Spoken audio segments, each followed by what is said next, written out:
Live from J. David Ramsey Stadium on the campus of Bear River High School. Touchdown Productions, now in our 17th season of high school sports television, is proud to present Bear River Bruin football. Tonight, your undefeated Bear River Bruins take on the River Valley Falcons.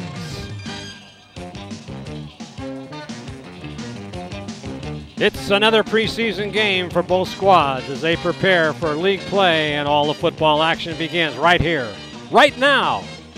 It's your NorCal Game of the Week.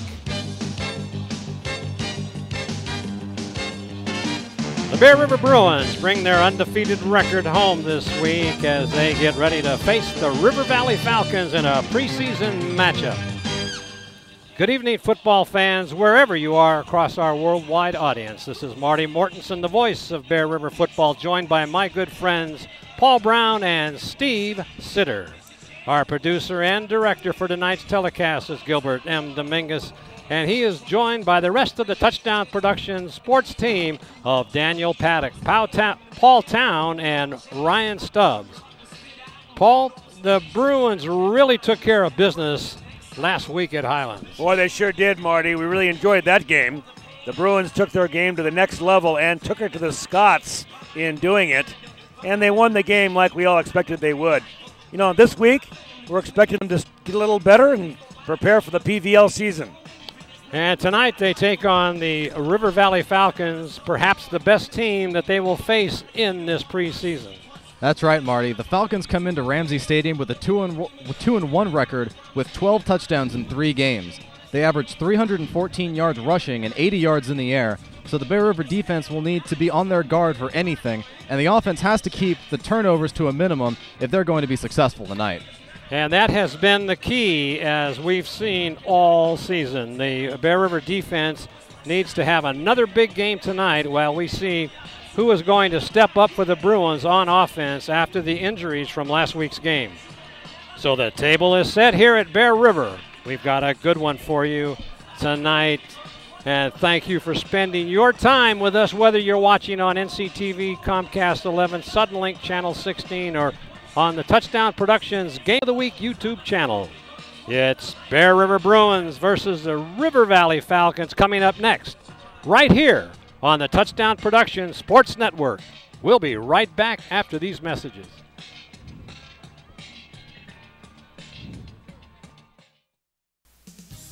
Delta Home Loans has been matching home buyers with the right home loan since 1989. John and Suzanne Voder really know our market and know what it takes to get you into the home of your dreams. That's why they've been voted Nevada County's best. John and Suzanne Voder love to be part of our community and congratulate the 2013 Bear River Bruin football team. We're at SPD Market in Nevada City asking people what they like about SPD. I've been shopping here for about 20 years, and the people are very courteous, and I especially like the meat counter. It's nice. You have a great selection, very helpful. Because it's local, it's small, they have wonderful selections of things I need, and the personnel are very nice. And that's why people love SPD Markets in Nevada City and Grass Valley. Mike Bratton is the neighbor you can count on for your most important insurance decisions, 24 hours a day. The first step begins with a phone call. Hi, I'm Mike Bratton, your good neighbor State Farm agent, and I look forward to hearing from you. Since 1984, my team and I have been educating clients and developing long-term relationships through personalized and professional guidance on their insurance programs. We will put you in the driver's seat and strive to enhance each encounter you have with us. Like a good neighbor, State Farm is there. It's time to visit the newly remodeled B&C True Value Home and Garden Center. The new B&C has completely changed for your shopping convenience. Their new expanded garden center has everything you need, including expert advice on trees, shrubs, and perennials. Check out their new website and the new spring hours. And thank you for voting B&C the best hardware and building supply in 2012. So start right, start here at B&C True Value Home and Garden Center. Foothill Flowers has been owned and operated by the Johnson family since 1966. Our flowers are hand-picked at the San Francisco Flower Mart, and we get fresh shipments from Hawaii every week. We specialize in unique arrangements for any occasion. Our design staff has 80 years of experience. Every order comes with a 100% satisfaction guarantee. Foothill Flowers, quality and service since 1966. Welcome back to J. David Ramsey Stadium here at Bear River. Marty Mortensen along with Paul Brown and Steve Sitter. And Paul, what's your observation so far tonight? Well, we got to take account of the fact that the Bear River Bruins are missing Caleb Johnson again this week. And he was a very productive offensive threat on the Bear River offensive backfield. Steve, what do you see as being a factor tonight? Well, River Valley only has one listed quarterback, and that is Devin Cates. He's the only quarterback that's played so far. He has accounted for all of the passing yards that River Valley has accumulated up until now. And the running game, which up until now has been very effective, it's due to the fact that they have so many different rushers. Cates is the leading rusher with 95 total yards in 6 carries. He's averaging 15 yards a carry, so if he gets some room, he's not afraid to go for it. So let's take a look around the PVL quickly here.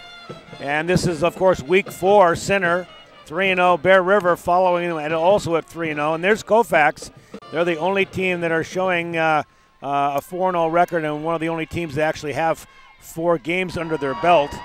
Lincoln, Placer, and Foothill all follow. So perhaps this will be what we'll be seeing as the PVL kicks off in a couple of weeks. The SFL is similar. Steve, what do you see here in the SFL? Well, Roseville's on top at 3-1. No undefeated teams in the SFL. Granite Bay at 2-1. Rockland at 2-2. Both of those teams on a 2-game win streak. Del Oro underneath them at 1-2. Wood Creek at 1-3. And Nevada Union still looking for that first win of the season. So that's a take a look around the SFL this week. Now on the PVL, let's talk volleyball. Steve, you're much more suited to talk volleyball than I am. Go ahead. Well, Lincoln with a sizable lead there in the PVL at 7-3. Foothill underneath them at 4-2. Placer at 6-5. Colfax just under them at 6-6. Bear River at 7-11. They've played a lot of games so far this year. And Center at 0-4. And don't forget, you can see many of these games on YouTube. Look at Game of the Week, all in one word, and you'll find us, Touchdown Productions. Touchdown Productions, Game of the Week. And you can check out some of these games. They'll be there. Here's our SFL. Nevada Union 1-0. And this is volleyball again. Granite Bay and Roseville, Wood Creek, Del Oro, all of them. You can see their standings there. League play, however, it's 1-0 for Nevada Union, so they're off to a good start. Don't forget to join us next week as we're right back here at J. David Ramsey Stadium as the Bear River Bruins take on the Eureka Loggers. You can catch all the action on Comcast Channel 11, Suddenlink Channel 16, Wave Broadband Channel 20, and Touchdown Productions Game of the Week on the YouTube channel. So look for us. You know, those Loggers, they come in here, and that won't be any pushover, Marty. Those Eureka teams generally come in, and they're very strong teams. All right, I'd like to remind you that you're watching Bear River Bruin football on the Touchdown Productions Sports Network. We'll be right back.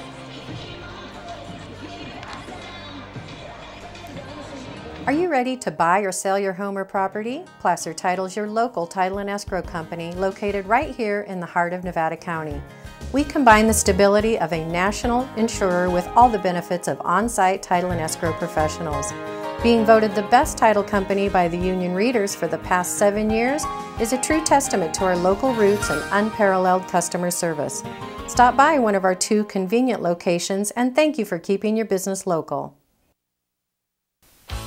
The Beam Center joins forces with Admiral Electric to offer you electrical services for your home and has a new line of whole house fans which will save you energy. They're also your headquarters for big screen TVs in Grass Valley, including the new 3D TVs, and feature the First Alert security systems, as well as the famous Beam Central Vac system. It's fun and function at the Beam Easy Living Center in Grass Valley. The Hauser family reminds you if it's round, rubber, and it rolls, then you're sure to find it at Plaza Tire and Auto Service. From regular car and truck tires to small specialty tires for your trailers and golf carts, you can trust Plaza Tire has the tire for you. They stake their reputations on it every day. Plaza Tire and Auto Service. Auto repair done on your schedule, not theirs, in Penn Valley, Nevada City, and in Colfax. The Old Town Cafe is the oldest continuously operating restaurant in Grass Valley. Serving breakfast and lunch 7 days a week, the Old Town Cafe is now open for dinner every Friday and Saturday night with nightly specials like steaks, seafood, along with draft beer and wine. Stop by to see Monday Night Football at the OTC with drink and appetizer specials. It's football fun for the whole family at the Old Town Cafe. And of course, brought to you by Touchdown Productions, the foothill leader in sports television. This is Gil Dominguez saying thanks for joining us tonight, and be sure to stay with us after the game when we announce the Bill Slade and Sons Trucking Player of the Game, created by Stuckey Engravers. Once again, the Touchdown Productions sports team will select the most deserving NU player and honor them with a beautiful plaque made by Stuckey's. So stay tuned after the game for the Bill Slade and Sons Trucking Player of the Game Award, created by Stuckey Engravers, and coming up immediately after this exclusive telecast.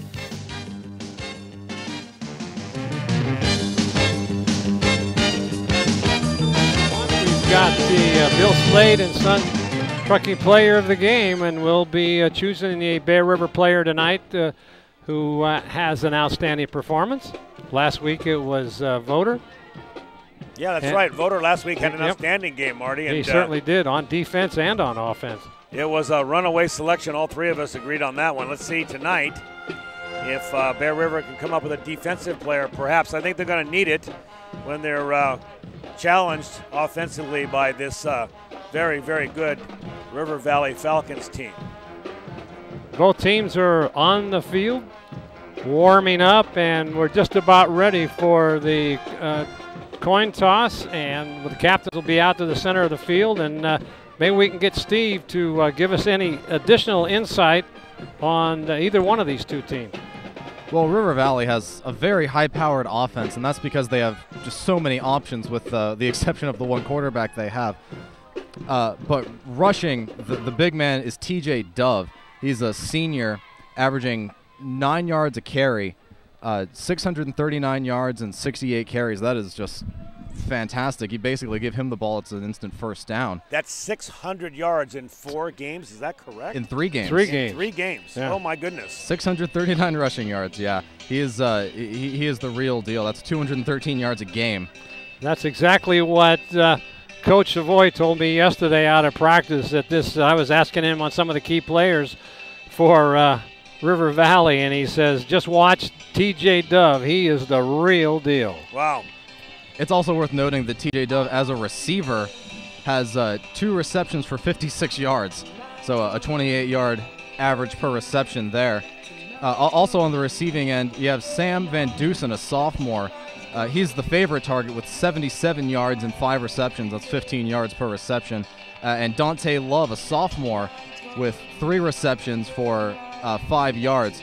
So there's some major targets out there on offense, and Bear River's got to find a way to contain them all. But Marty, I can't remember in all the years we've been doing football together, somebody of the caliber of TJ Dove. This guy has statistics that are just crazy, unless, of course, they have been playing some well, not so good opponents. Let's see what they do against this Bear River defense. They'll have to reserve judgment because the Bear River defense is pretty stout, as they've only allowed, 14, 7, and 7, so that comes out to be 28 points per game. Yeah, I mean, total. for the 3 games, and all of the 21 of the points have come in the 4th quarter. Well, if it's anything like the JV game, which was nothing short of a debacle for Bear River, where the Falcons came from behind. Bear River was up 14-0 going into the 4th quarter, and they scored on the final tick of the clock. Right. A Hail Mary touchdown into the far right end zone of Bear River, and then the Falcons went for 2 points and converted.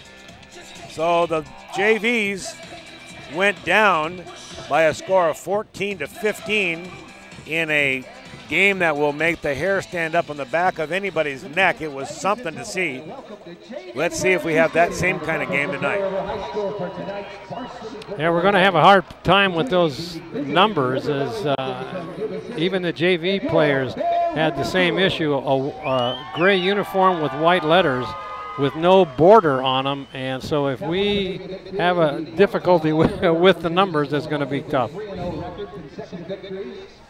Captains are at the center of the field. We got Kramer and Edie, and also Duncan, along with Botsford as the captains for Bear River. We'll have the flip of the coin.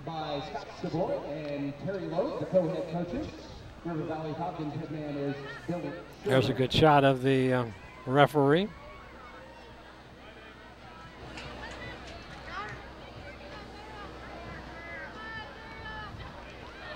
See what they call. Captains for the Bruins tonight, number 10, Brady Duncan. Number 5, so it looks like Bear River won the toss. Number 47, Brad Botsford. And number 14. They usually decline. Let's see what they do tonight. So Bear River will be going from west to east. The Bruins won score and deferred from the second half.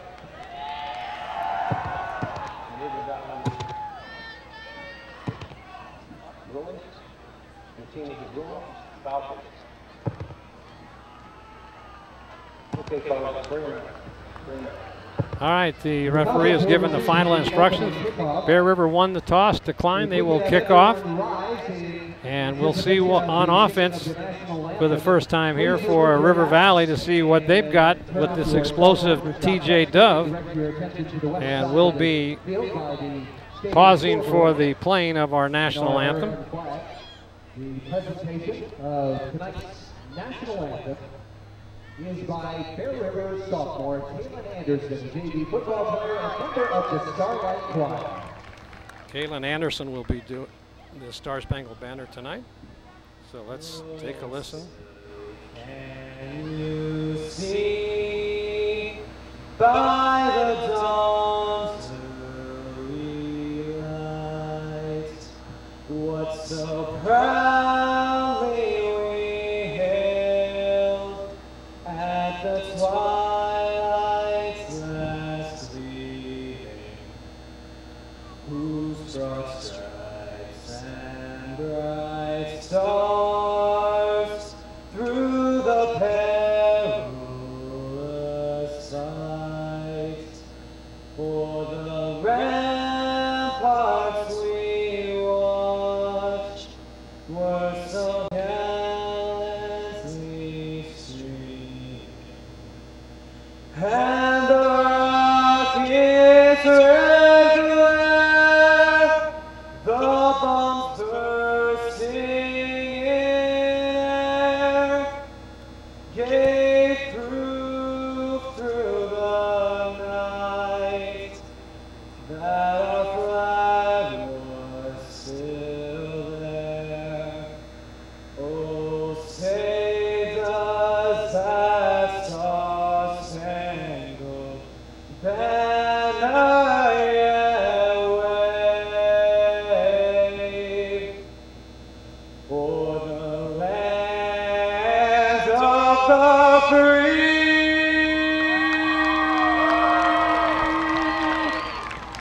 and the home of the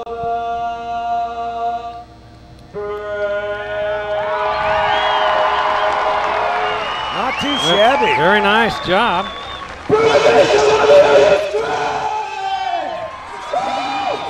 Well, the crowd's fired up tonight.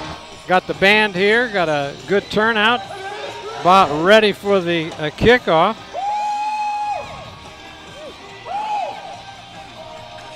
And we've got two worthy opponents about ready to face each other right here. Auburn, California. Beautiful night for football. As you can see, this is one of the few fields that still has regular grass turf.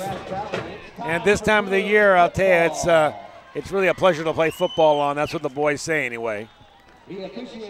Well, as long as the dew doesn't come in like it has late in October, early November, in the evenings, it gets a little cool, and the dew forms, and it gets a little slippery out there. But Bear River will kick, and doing the kicking is Blake Nielsen.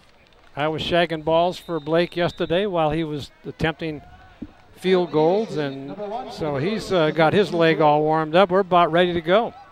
Well, we have TJ Dove to receive Marty, and let's see if they kick away from him, and they do. And it goes out of bounds, and that ball will be brought out to the 35-yard line, which is, they practiced that yesterday because they want no runbacks.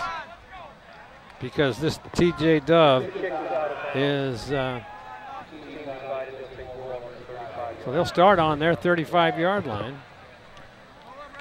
Can't run it back, Paul, if the ball goes out of bounds. I'm the master of the obvious on that. So no time off the clock yet. 12 minutes to go here in this first quarter. Boy, the numbers are just so hard to see. Well, to make it easy, number 4, Devin Cates, will always be under center. The junior quarterback. And Dove is in the backfield, number 24. Has a handoff right up the middle, big hole, and just barrels over for 6 yards. Wow. Man, he steamrolled through that hole, and it was a good thing that I didn't see who made that tackle for Bear River, but. Well, they don't show on our program here, Marty, how big he is, but he is a very, very big boy. And so's the quarterback. Yeah, in one step, he was going full speed. Handoff again, and he breaks it through just to the outside. Big hole, goes for a first down. Wow. Bear River's going to have to tighten up that front line, or he's going to be doing that all night long. No arm tackling this guy. Look, he is big. Look at the size of number 72. That is Chris Lamas. Look, he stands out amongst that huddle out there.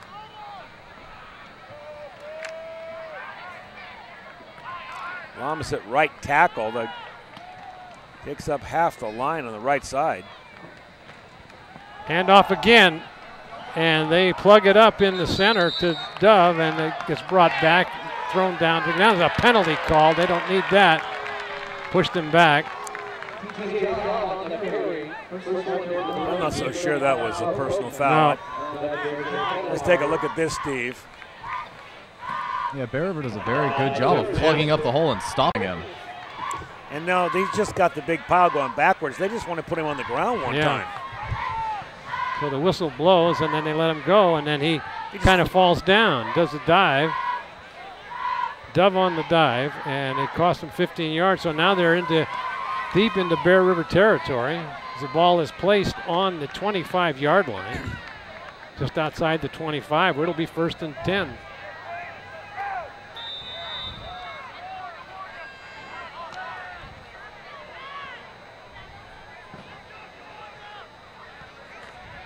Handoff again, and they key on him. 3 players come up. First in on the tackle there was number 52, and that is Leonard. Steve Sitter, who did you say his favorite target was as far as a receiver?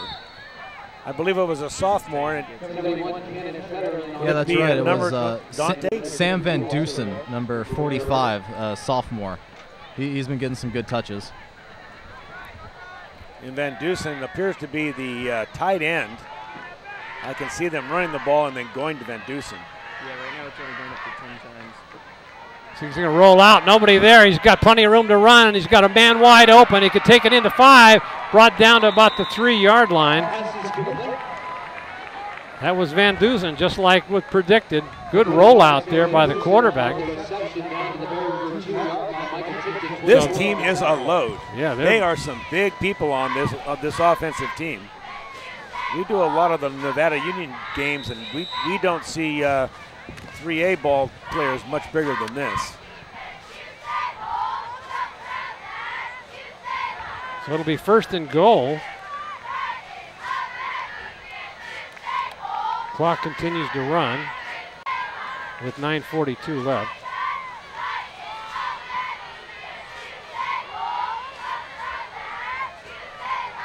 Dove, left side, and he stopped for no gain.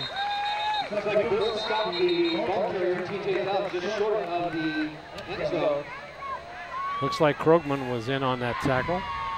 Second down, goal inside the 1 yard line.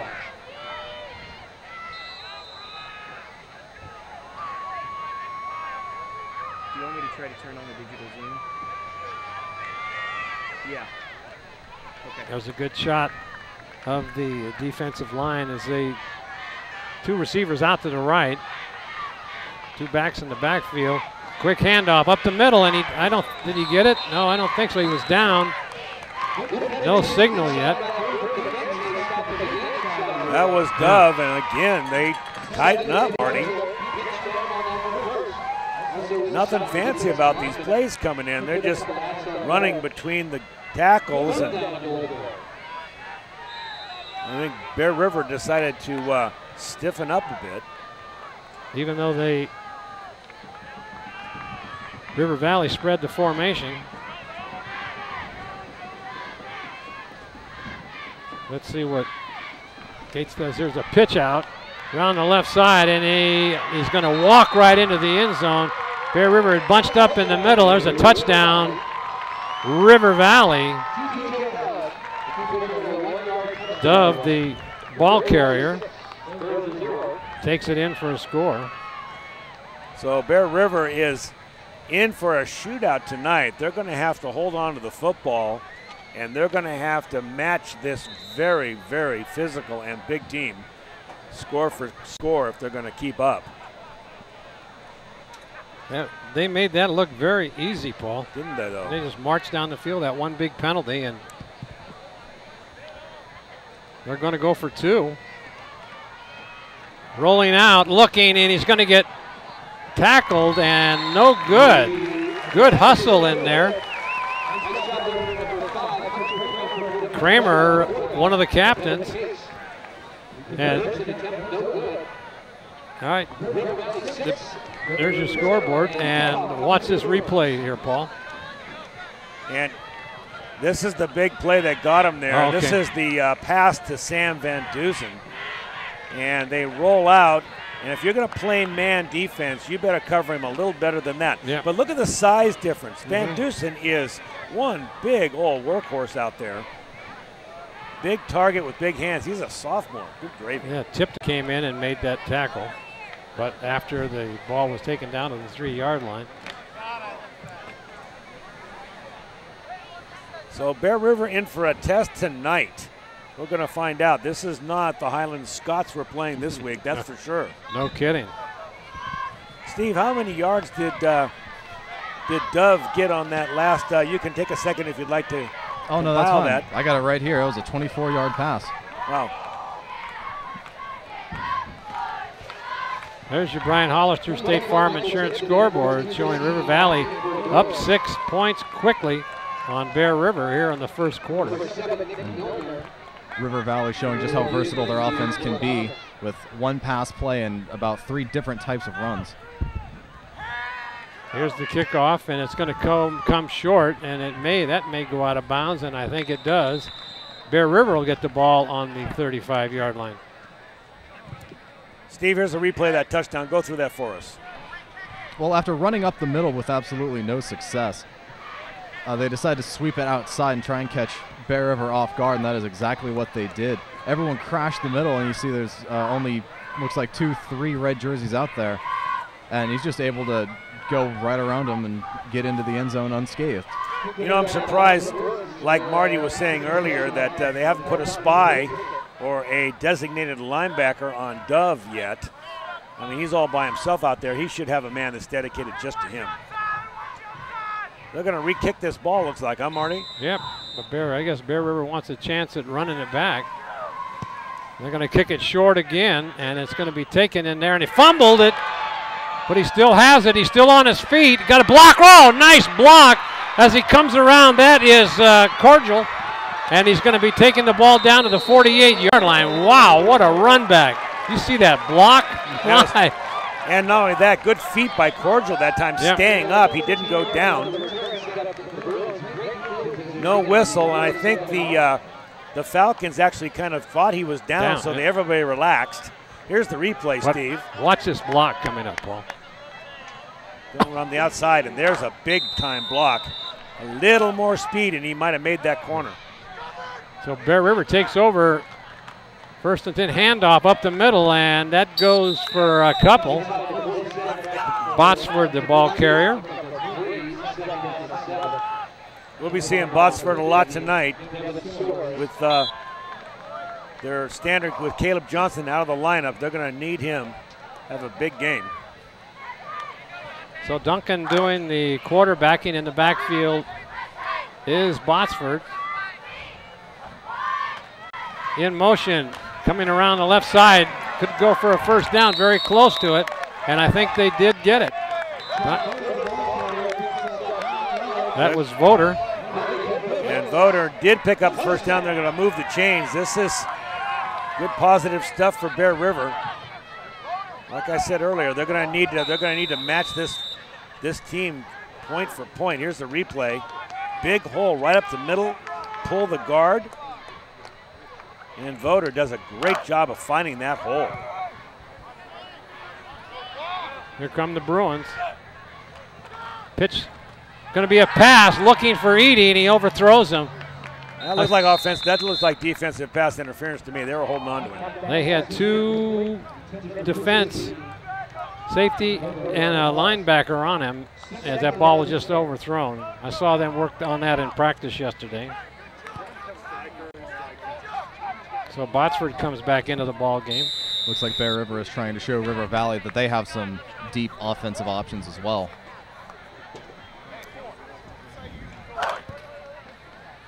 Play is sent in via sign language. Rolling out, looking. He's got a man. It's going to be intercepted and then dropped. Boy, that was close. Almost had it. I'm not sure that I agree with this play calling right now, Marty. We found that they can run the ball against this defensive line, and now they've just dropped two passes. Here's a replay. This is darn near intercepted, Steve. Look at that. He was just waiting in the weeds for him, and luckily he didn't catch the ball. We got a sideline warning down on the field. It looks like they're motioning towards River Valley. They need to back up a bit. This brings up third down and 10. Two backs in the backfield. In motion is Wagner. Looking. He's got a man over the middle. He fires. He's wide open. Makes a move and gets down to about the 24-yard line. 23, I think they'll spot it. Edie with that nice reception. Really was, and Edie found the crease there in the defense. Watch this. He just sets down, finds that crease, and just sets down in a perfect strike right there in the middle of the defense. In amongst four defenders. So now a timeout's going to be called. Let's see if somebody, a timeout was called by the Bruins. They take their first timeout of the evening. Moving the ball there. The ball is now on the 23-yard line. There's your Brian Hollister State Farm Insurance scoreboard, showing that River Valley up 6 and Bear River was 0. 6:40 left to go in this first quarter. A lot of excitement tonight, Paul. It really is. I'll tell you what, I'm really impressed with the fact that Coach Loke had the confidence in his quarterback to throw it on third down like that. It was a well-executed play, and they keep this drive going. But I think personally they need to keep the ball on the ground. They need to keep the clock running, and they need to keep that offensive team of the Falcons on the sideline. They look like they can score pretty much at will. Let's keep them sitting over there. Yeah, right. And let's just ball control this game as much as we possibly can. Do you agree, Steve? Oh, absolutely. Bear River, while a deep offensive team, I think that if they put the ball in the air, too many bad things can happen. Keep it on the ground, 2 runs for 3 yards and 9 yards. That's positive yardage. Keep getting that, you know, 2nd down and 4, 1st down, 2nd down and 5, 1st down. Just do that all the way into the end zone. Here come your Bruins. In motion is Tipton. Inside handoff to Tipton. He takes it down for about 7-yard gain. Another good run. The offensive line of Bear River seems to be able to handle the defensive line. They are definitely winning the battle right now. A lot of misdirection for the Bruins now. Tight formation again. And a pitch back, taking the ball and then going for the 1st down.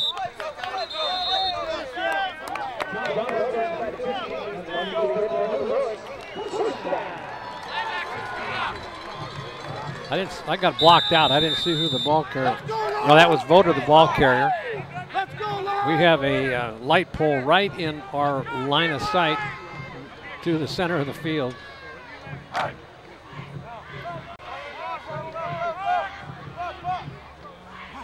In motion again as Tipton pitches back, cuts in, and goes for about 6 yards. So that ball will be spotted on about the 7-yard line. That is the same play they ran previously, and they ran that exact same play to the other side. They have found something that works. The tight end for Bear River is out, and he takes the linebacker out, and they're getting 5 yards at a whack. Single back in the backfield. Yep. Pitch back again, same play, and he runs into his own man, but then turns the corner, takes it down to about the 2-yard line. He was blocked out by his own lineman who was pulling. That was Michael Tipton that time. Yep. And Tipton does a good job, good second effort. 1st down Bruins, 1st and goal from the 2-yard line. Coming into the ball game for Bear River is Conley.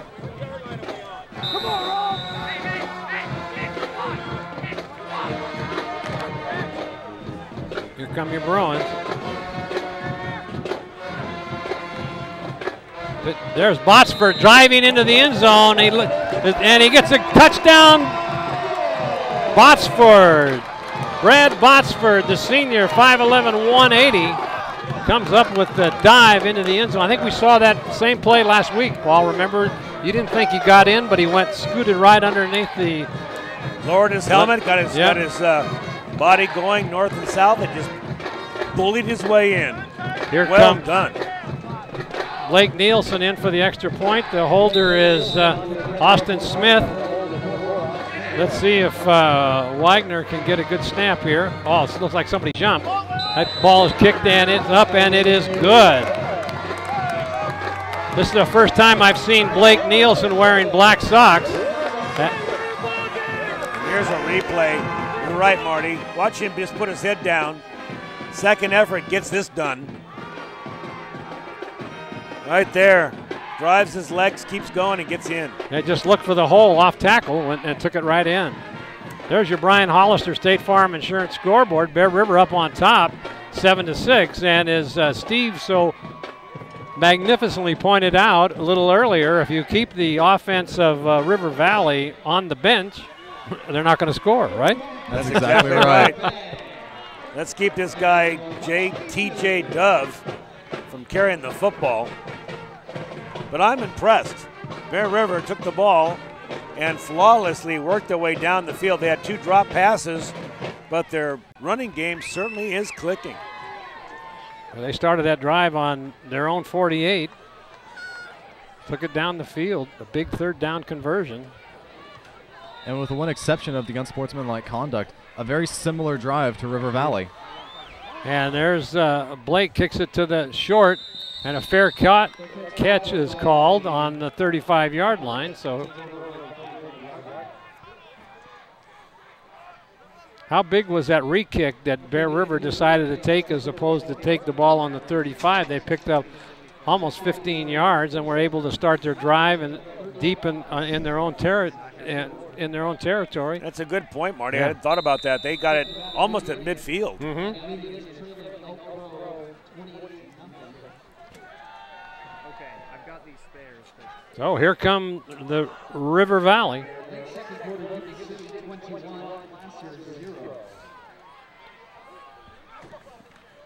There's a pitch back, and he cuts it up the middle, but Bear River's right there to smother it for maybe a couple-yard gain. That is T.J. Dove again. You know, this is a wake-up call for Bear River. After last week's game where they virtually just walked over the Highland Scots. It never was a football game from beginning to end. You can see it on YouTube Game of the Week if you'd like to see it. This defense now is playing like they need to do something in order to stay in the game. Absolutely. Dove in the backfield.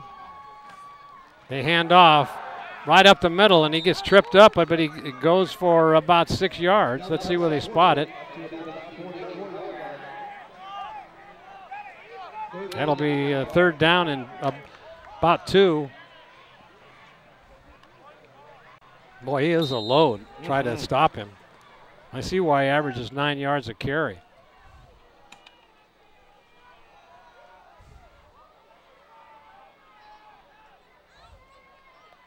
Oh, he jumped offside on a quick count, and that looked like Robinson. Yeah, Justin Robinson, you're trying to time it. And that'll give him a first down. Don't forget to watch the NorCal Game of the Week on the Game of the Week on the YouTube, and it's touchdownproductions.com. Look for that.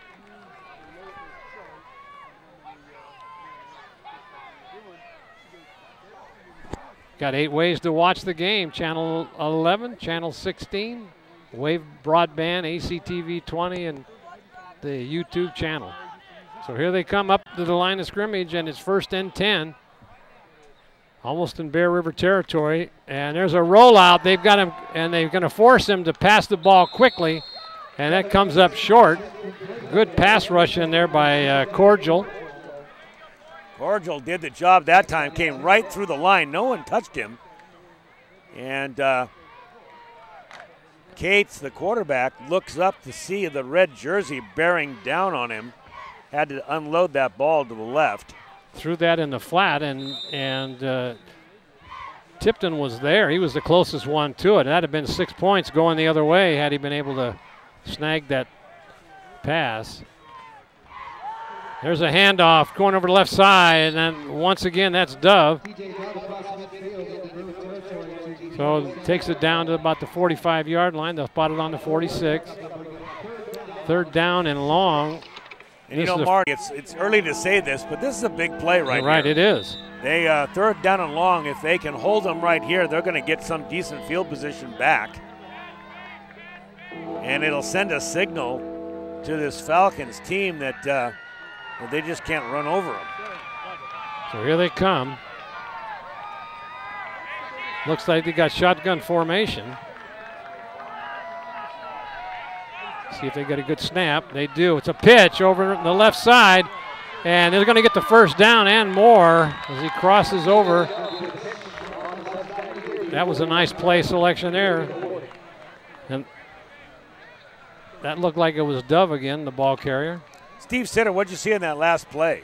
Well, it just seems like when they're in 3rd down territory, they go for the pitch because their whole offense is based around pound it up the middle, fake a handoff up the middle, and then when they really need yardage, sweep it outside. And Bear River tends to get caught flat-footed, but, man, they get bailed out here. Yeah, they do. There's a holding call. That takes it back to the 45-yard line where it'll be now 3rd down and about 15. Probably force them to put the ball in the air right here.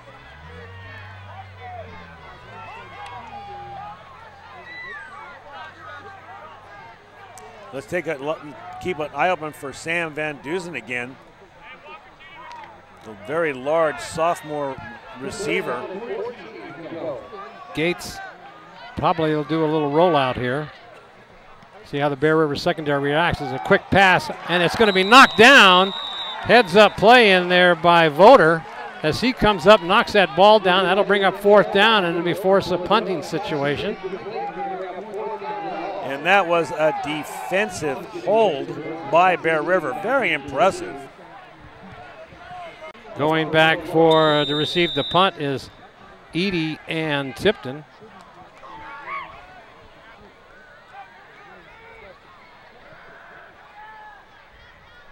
Here's the punt, and it's going to be coming to I thought he was going to do a fair catch, but he breaks it away. That's Tipton. He's still on his feet. He could go if he could go. One tackler got him. Oh, that was close. Nice return by Tipton as he broke 2 or 3 tackles. He only had one man to beat, and it was just reached up and grabbed him right at the ankles and knocked him down. But once again, Bear River will have some great field position here, starting on their own or on the Falcon 42-yard line. Let's see if they can convert like they did last time. So the Bruins up to the line of scrimmage very quickly. And there's a handoff again, and that is Tipton as he goes around the right side for a couple. Here's a run back, Steve. What do you see? Well, he just stays on his feet. I think River Valley might have been expecting him to call a fair catch also because they gave him a good amount of room. And if he doesn't just get tripped up there, he's got a lot more running to do.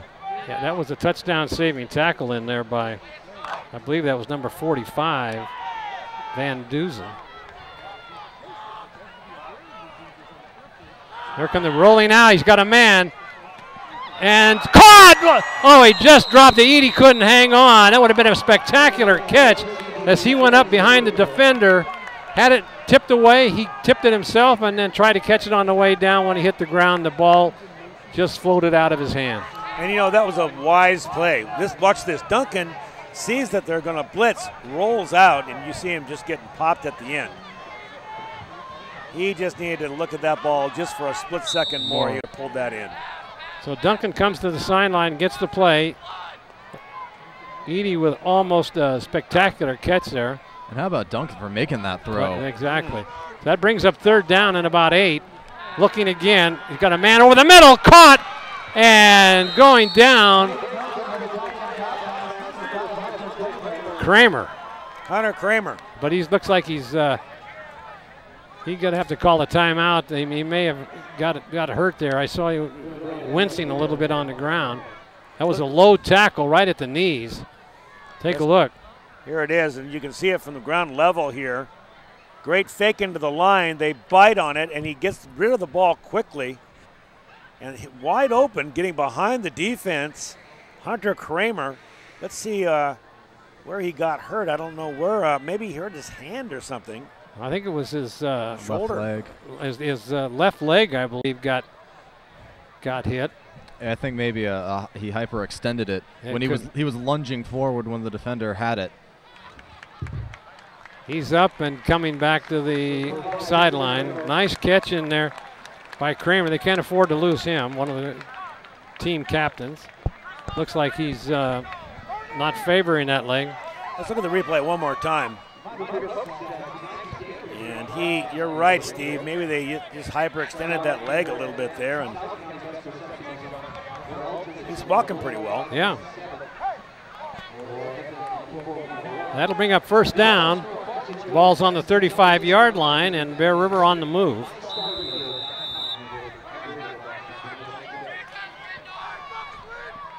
Duncan is, uh-oh, they're going to call a timeout. They weren't, that's the 2nd timeout for Bear River.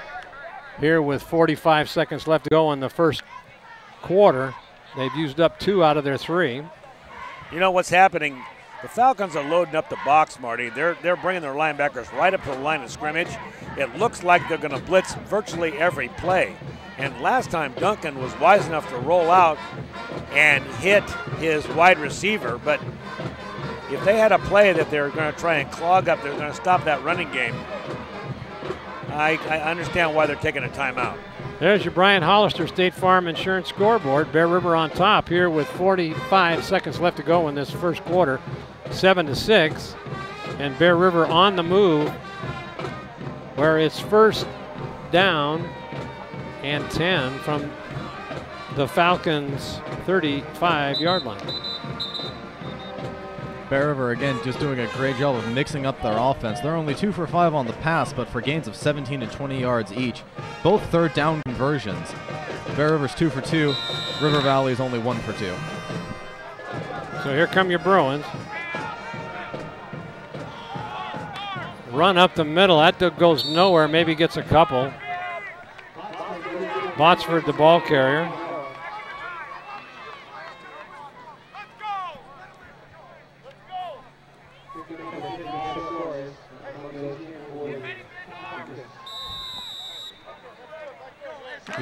Edie comes all the way out to the sideline. There's an end around, and he breaks a couple of tackles and gets down with a late hit down to the 30-yard line. That was Voter. And that's what Voter does. He finds a way to get past that first tackler. Watch this. You'll see him be hit almost at the line of scrimmage, maybe even for a loss, and he manages to break that first tackle right here. And that sets up the 5-yard gain. Voter doing a great job keeping his feet. Like a little piling on there, but that was a good hand fake to Botsford as he went up the middle, and it was and then handed off to Voter, and 5-yard pickup, 3rd down. And there's your Brian Hollister State Farm Insurance scoreboard with the Bear River cheerleaders in the background. And what a good first quarter, huh, Yeah. Steve? Oh, absolutely. Both teams showing their proficiency on the ground and in the air. This is really too soon to call for one team or the other. And normally by now we get a feel for which team is the strongest on the field, and both of these teams are very evenly matched. This is going to be a great football game, I think, right down to the end. Join us next week, Bear River versus the Eureka Loggers. We talked about this earlier. Eureka brings down a very, very fine squad, and you can expect this to be a burner. You can see it on Comcast Channel 11, Suddenlink Channel 16, Broad, Brad, and Wade Channel 20, and of course, Touchdown Productions Game of the Week on YouTube. That's the way I watch high it. snap, looking to pass out into the flat, caught, and that looked like that was the Edie. It looks like they made a first down, a quick 5 yards.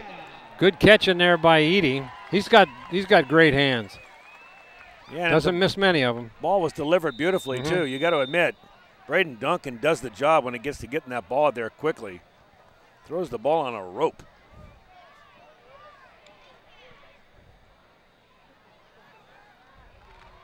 Bruins come to the line of scrimmage.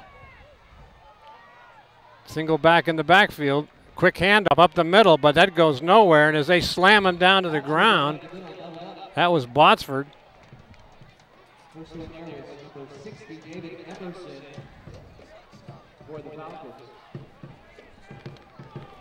That play actually went for a loss of about a yard. Emerson in on the tackle for the Falcons.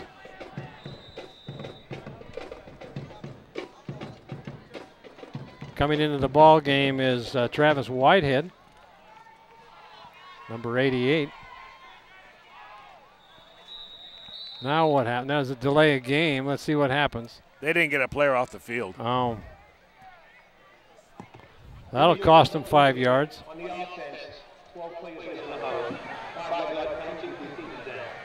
That's Bear River's 4th penalty of the half.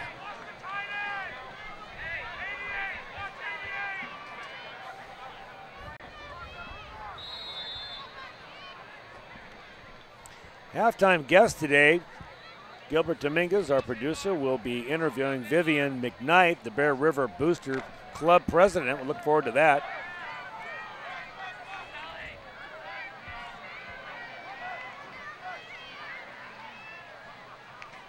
Bruins have got to call their 3rd timeout. They were going to try to draw them offside. Nothing happened on that motion by Tipton. Now they're out of timeouts here in this first half.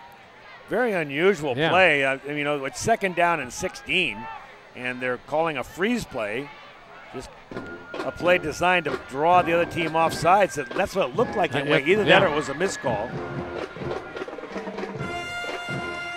So timeout on the field.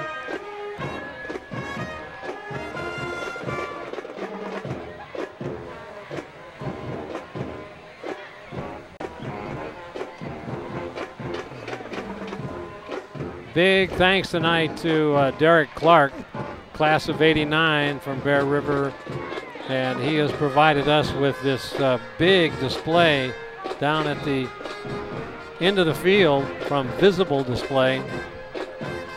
Thank you very much, Derek. It was nice meeting you yesterday. Yeah, I think all the fans are really enjoying it, Marty. Yep. And I noticed that when they show the cheerleaders, they're all looking at themselves. Yep. Rolling out the pass now, looking, got a pass in the end zone, and there's looks like a pass interference. As the defender just pushed Edie off. That ball was thrown into the corner, and perfectly thrown pass. Edie had the defender beaten, and it's going to be a penalty. It's going to be a 15-yard penalty. Mike. Watch the replay here. As you can see him rolling, got plenty of time and finds his favorite receiver. Now watch when this ball comes down. That is a touchdown, and the defender decided to just give it up. It's a 15-yard penalty. It won't be like in the pros from the spot.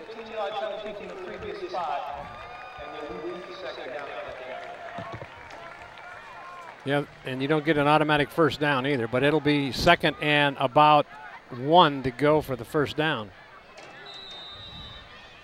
But that probably saved 6 points because that ball was right on the money. And how about that arm on Duncan? He threw that off his wrong foot and just fired it right into the corner, right where it needed to go. So Duncan comes in with the play.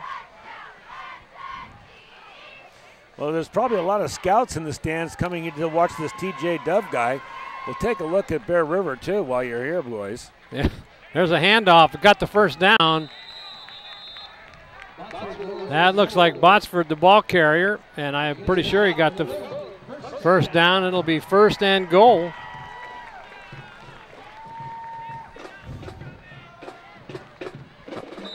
That's Clarence Pearson, number 20 for the Falcons, goes limping off the field as he favors his left leg. So the Bruins on the move here. Shotgun formation by Duncan. Quick pass out into the flood. He's got Edie. I don't think they have an answer for Edie. Well, he's not so far. They've got him on a man defense out to the far right. They put Dove on him. Take a look at this, Steve. Bear River line does a great job of just keeping everyone at bay. There's a lot of white in the middle of the field, and with that man coverage, he's playing very loose on Edie. I think they were just protecting the touchdown there. And a good fake. My goodness, he get in the end zone. Let's see if he did. He's down to the 1. See where they spot it. Voter, the ball carrier. Oh, I was faked out on that handoff. Great deception in there by Duncan. A lot of times you set a pass up with your running game. Yep. That time they've been throwing out to the right so often they faked the pass and they handed it to Voter, and Voter had it right up the middle. It's first down now and goal. Bear River needs to punch this in. Oh, he's hit it, but he dives into the end zone. I think he got it now. Touchdown, Bruins! Second effort. There's a good shot of the crowd. The Bear River faithful out here tonight on a cool evening as the band strikes up the music, and in to kick the extra point is Blake Nielsen.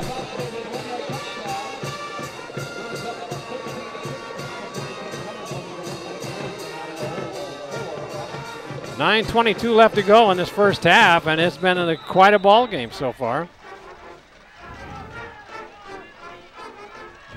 Smith to hold, puts it down, up, and it's blocked. Somebody broke in and blocked that. Blake seldom gets the ball blocked, but tonight he does. And a fantastic series by the Bear River Bruins. Here's Watch the touchdown. this. Here's the touchdown. And this is just head-on football. Look at that extra drive. Football. Yep, sure enough. Well done. He did that all on his own. So Brian Hollister, State Farm Insurance Scoreboard, showing Bear River up 13-6. And you know, Steve Sitter, the thing I like most about that offensive series by Bear River is they showed all of their weapons. They ran the ball well effectively. We saw Braden Duncan's arm. We saw all of the weapons they have in their arsenal, and they need them tonight if they're going to beat this very good Falcons team. Yeah, that series really just showed everything that Bear River needs to do. Spread the field out, let River Valley make some mistakes to help them out in that pass interference call, and just vary everything. River Valley can't count on anything. Unfortunately, River Valley is in much the same position, so this will really be a battle of defenses. It's a great football game to watch. It's going to be a short kick again, and it's going to be fair caught at about the 40-yard line. So they'll have good field position to start this drive as River Valley comes out on their own 40-yard line. Let's see what they've got up their sleeve here for the this is their third possession, I believe, isn't it? Yes, it is. Okay. They're still over at the sideline, huddling up. Bear River without any timeouts, 9:22 left to go in this half, so I believe that the Falcons have all three of theirs. So Gates comes in over center. Dove in the backfield. There's the pass up the middle, and they come over and close it down. TJ Dove. Dove gets about 8 yards on that. And from this angle, we can see that hole opening up. Oh, boy, did it. There was lots of room for him to be running. Well, the linebacker shifted over to the right and made a big difference. Open that up. Here's a replay. Watch this. This hole right up the gut. And he's got lots of room to run there. Back to live action.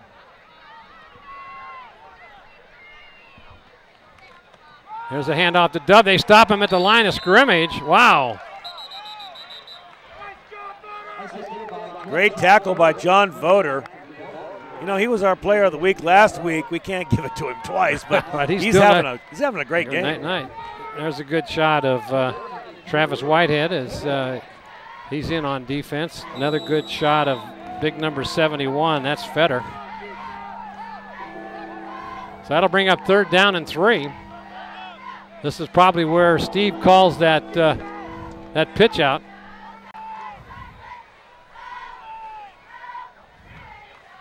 Oh, inside handoff, big hole, and they're going to bring him down. There's a face mask call. That'll take him 15 yards. Let's see, that was number 5.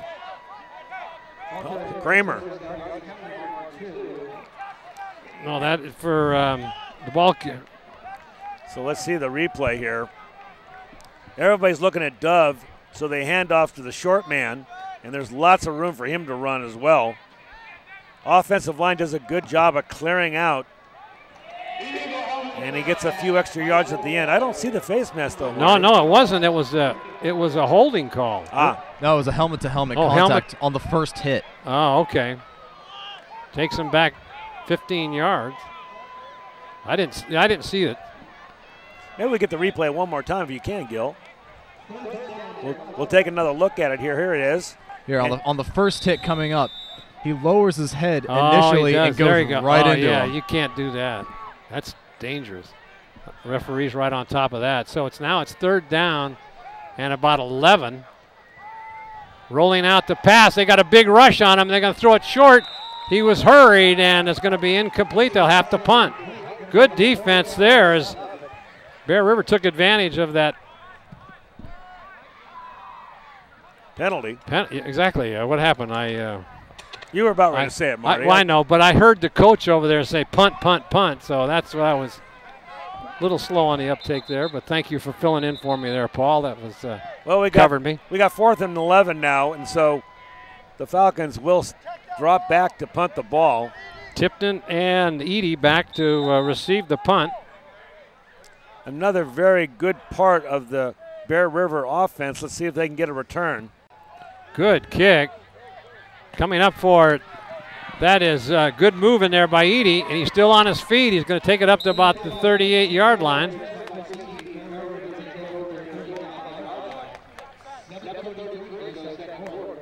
So Bear River will start on their own Let's see where they spot it. Looks like the 35 where they're going to 35, okay. Here's the replay. Mike. Yeah, this was a good missed tackle right there. Just stiff arms, throws another one, and just keeps on going. Bear River really wants to win this game. The tenacity on offense and on defense is very evident.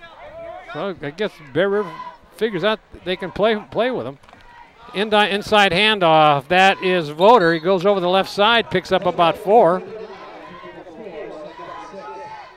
Bring up 2nd down and 6. Clock continues to run on the ground game of Bear River. And Bear River's offensive line is taking it to a bigger defensive line by the Falcons. I am impressed. They are opening up those holes so Voter's got someplace to run. Clark, one of the linemen, making some big holes open up, and then there's a sweep around the. He's still on his feet. Oh, nice balance in there. That was Tipton. Michael Tipton. That's the 2nd time tonight we've seen him stay on his feet and get some extra yards. Yeah, this as we take a look at this replay, you see just a good juke move right there. Yeah. Scoots right around 2 River Valley linemen, just keeps his feet and tries to make the same move, but he still hasn't quite caught his balance as he stays in bounds. A good tackle there by number 4. You don't coach that. That's something you just got to have. No, that's right. In motion, a pitch back. That is Tipton again, and he tries to take it up over the right side and gets a couple. You know, Tipton's getting more touches because of Caleb Johnson being out.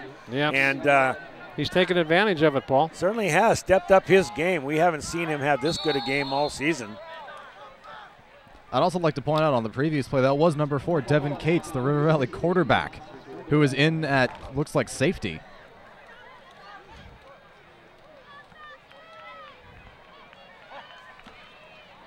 There's a rolling out the pass. He's got a man wide open. That's Edie. He gets him in the sideline, and he goes for a couple more. That'll be good for, he stepped out of bounds. That'll be good for close to a 1st down.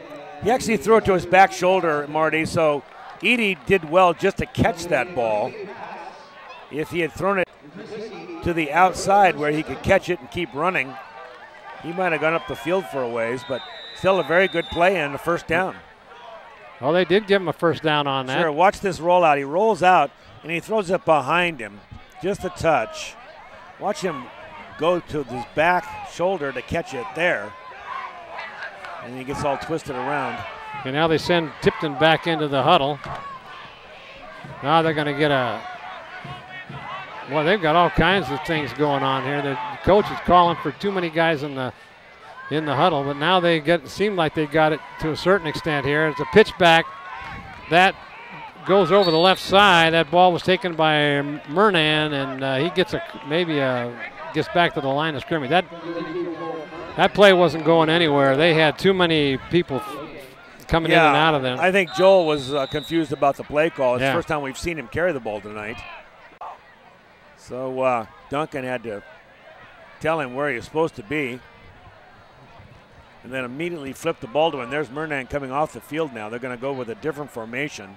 It'll be 2nd down and about just a little over 9 yards. Shotgun formation for Duncan.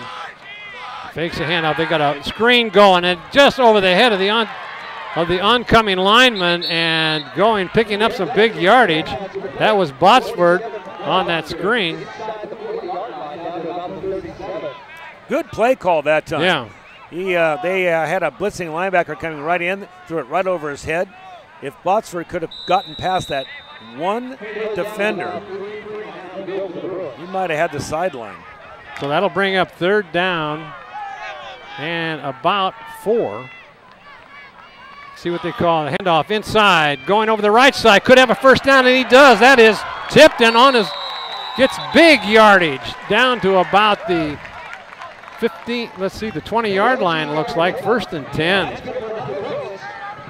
And not only does Tipton get big yardage, but they're just eating that clock up. Right. This is a ball control game, and watch this. This is how you do it. get the ball to your backs, you get your blockers out in front, pulling that guard out there, sealing it off, and then he just runs for daylight. Nice lead block in there by Clark as he stood his defender right up, and that allowed Tipton to get some additional yardage. Here we go again over the right side, cuts in, good move, steps over a couple men, takes it on down. Big run there. Tipton on the run. And look at him go back to that huddle. Yeah, they've been giving him a few carries, and he's going, hey, you haven't asked me to do this all season. But he is so effective as a runner. He and Botsford in that backfield are really tough.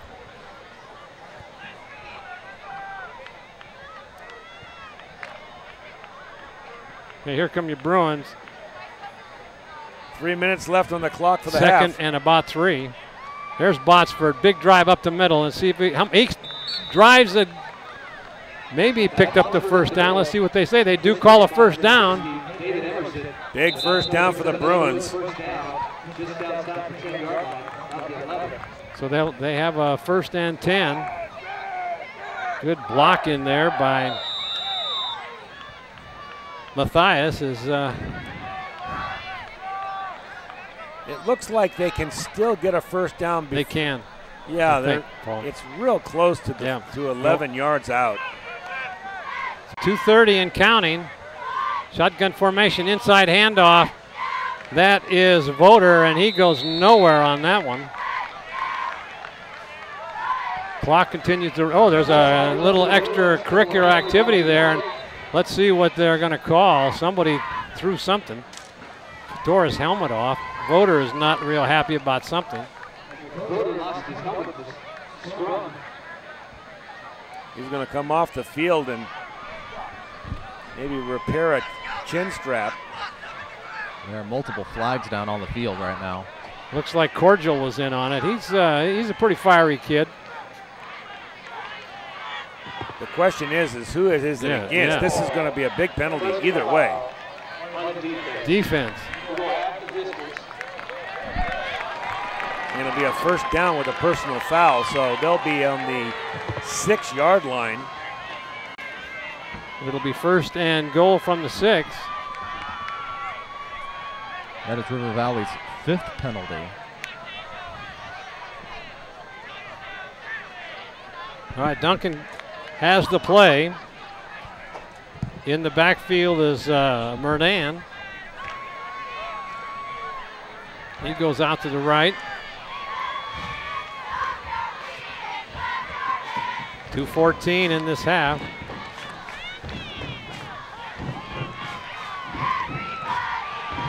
So now in shotgun formation is Duncan, waiting for the referee to set the clock. They're anxious to go.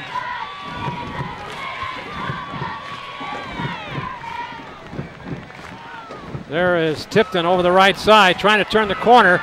He cuts it back in, and he's going to be knocked out of bounds at about the 3. He is inside the 5. Yeah, he has been a workhorse here in this first half. He's limping a little bit. He's looking to the sideline like he'd like to get relieved, and they got Ramsford on the sideline. Let's see if they're going to. No, they're going to leave him in. Ramsauer, I should say. Edie comes back out. Looks like it'll be a run. Botsford may get the handoff here. 2:01. Second. Inside handoff, and it's going to go over the left side. I don't think he made it. That was Voter. So this will be an interesting call now. If they didn't make it in, it's going to be 4th down, and it looks like maybe 2 feet. To get a first down. Yeah. They can't call a timeout, so let me see what. They got 1:35 on the clock and ticking.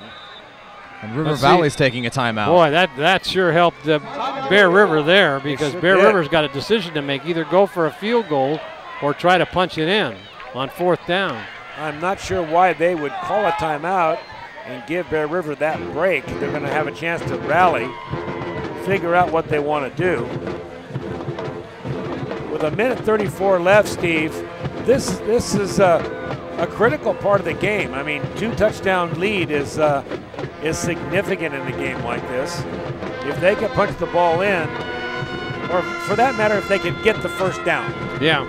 But they're going to have to get back to the line of scrimmage quickly and the get clock a couple will stop. plays in. Yeah, the clock will stop to set the ball, and then they'll have to go, and they have no timeouts left. Well, from a purely mathematical point of view, I say they kick the field goal. That makes it a 2-possession game, and it's unlikely River Valley is going to be able to put a score together with 1.5 minutes left. On the other hand, there have only been 3 runs out of 24 that haven't gained at least 1 yard. So do you play the odds or do you play the numbers? Oh, they're going to go for, even though Nielsen has no problem kicking that field, that's like an extra point. A full set backfield, T formation, handoff. Botsford digs his way into the end zone, or did he get it for touchdown? Bruins got the first down and more. Big call there on a full house backfield as Botsford takes it in for the score.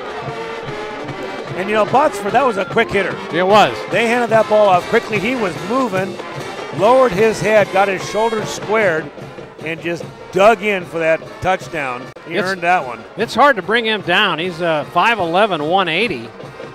And he's, like you say, he squares his shoulders, and it's so Nielsen comes in to attempt the extra point. Now another timeout's going to be called. Let's see what maybe the referee has got some input here. Looks like a flag down on the far side of the field.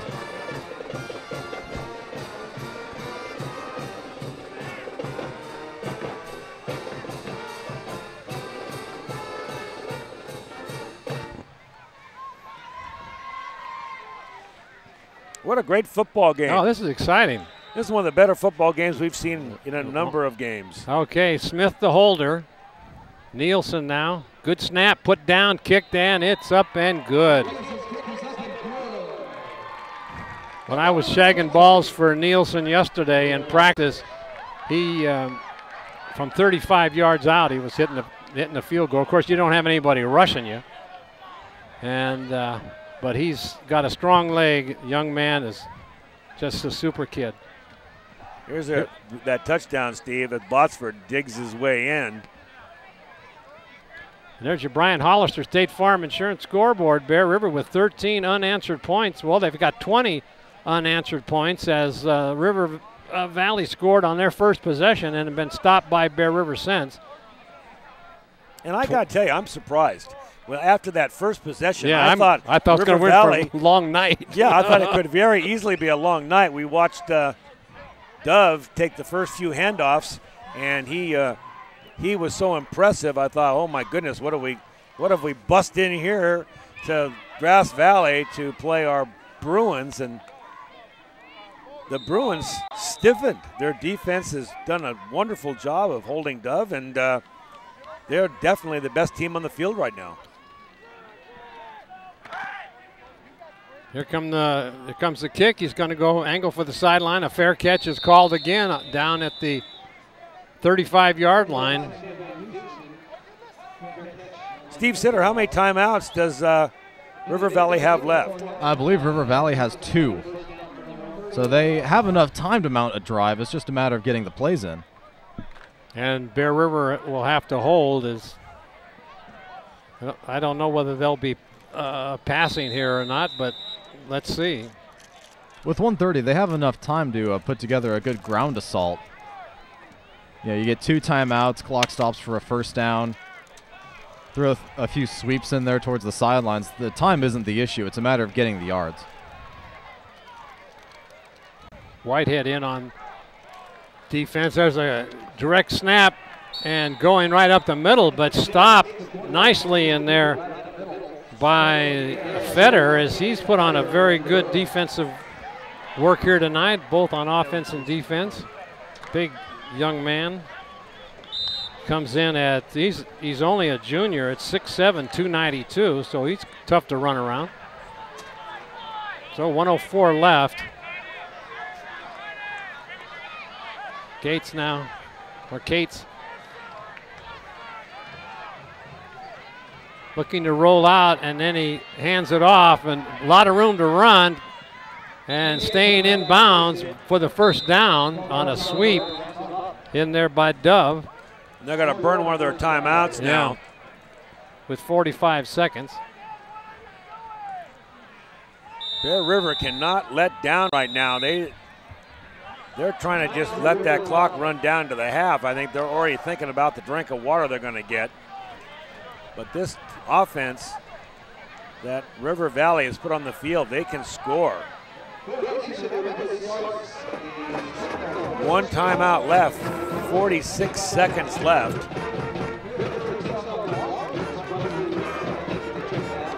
Ramsauer in the game here on defense, along with Voter on defense there, Whitehead, and Josh Davis. Davis made that interception last week, Paul, that we gave to Smith, and I apologized to him yesterday. It was hard to see their numbers last week with those travel uniforms on. So here come the Falcons as they hand off and trying to jump over the line, no place to go. Great tackle in there. Ramsauer in on the tackle. And they'll burn their last timeout. No, they're going to, they have, the clock is stopped. They had to move the chains. Oh, I see, for the first down. Okay, here we go. I formation. Going to be a pass, looking deep. He's got a man out there, almost intercepted and just dropped in there. Heads up play. That was Chiardi. That was 9. That was 9. Chiardi. He hasn't been in the ball game tonight. This is his first time in. And we have a score coming in from NU.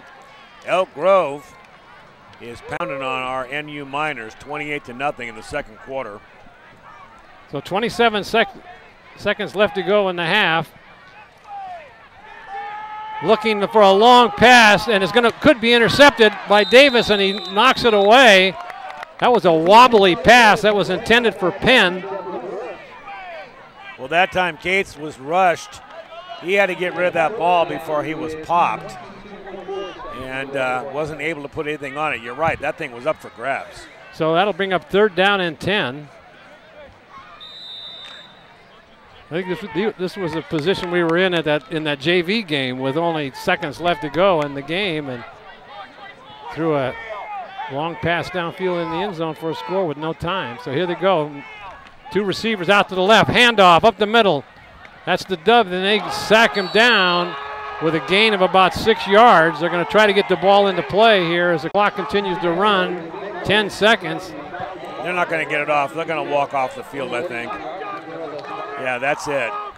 Clock goes down, and they're going to, let's see if they're going to call a timeout.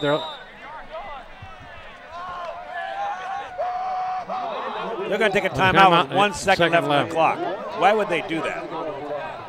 Well, they must have some sort of confidence in their quarterback to try and heave one into the end zone. That's about the only thing I can think, or otherwise they're just trying to pad someone's stats with one play.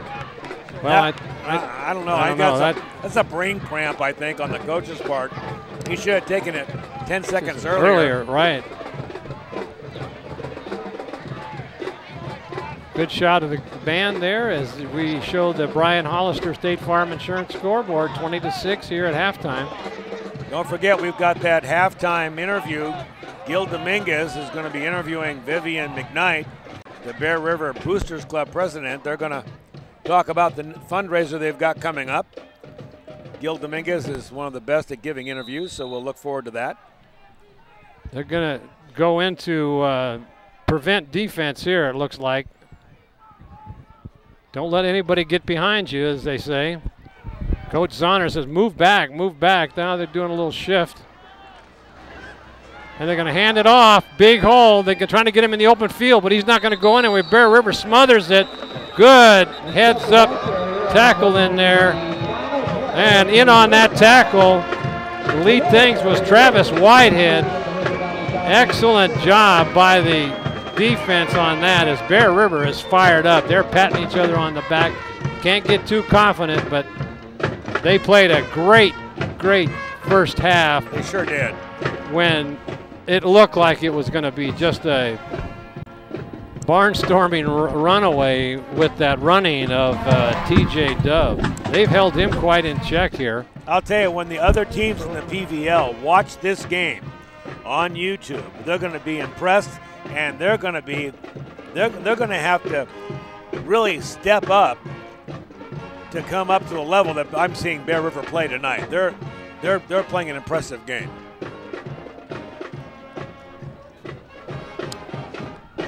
Oh, your Brian Hollister State Farm Insurance scoreboard here at the half, showing the cheerleaders in the background for Bear River, and it's 20-6 on a very well played first half.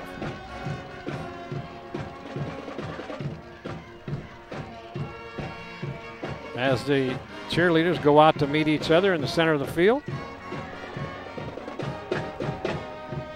Like to see a real scrum right there. Huh? The I was going to say, just one time. Yeah. One time, I'd like to see them just throw down. I was thinking the same thing as they marched out there. That was... now that would make Sports Center. Yeah. Yeah, they could get one on the high school highlights there. So it looks like the Falcons cheerleaders will start their routine. The Bear River Band tonight, ladies and gentlemen. Bruin Nation proudly supporting the Bear River Band. And the band fundraiser tonight, they're selling funnel cakes with raspberry chocolate. Okay, let's test it right now. Testing 1, 2. Falcon Lady Cheerleaders.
Nice routine there by the Falcons cheerleaders.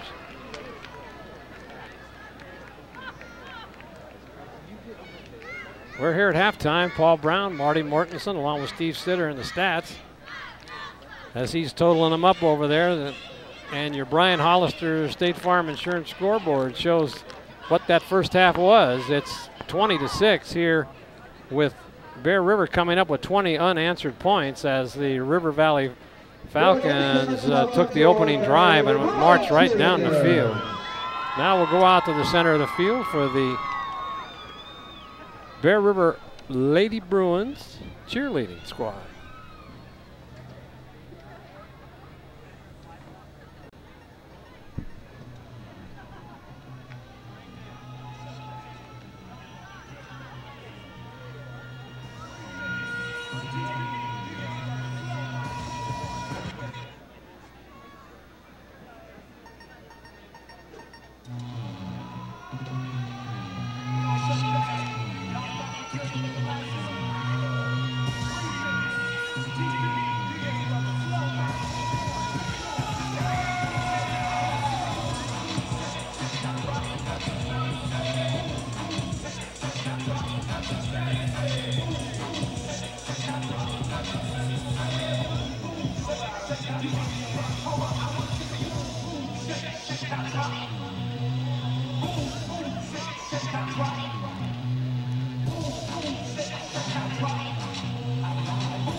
I'd like to remind you you're watching exclusive coverage of Bear River Bruin football on the Touchdown Productions Sports Network.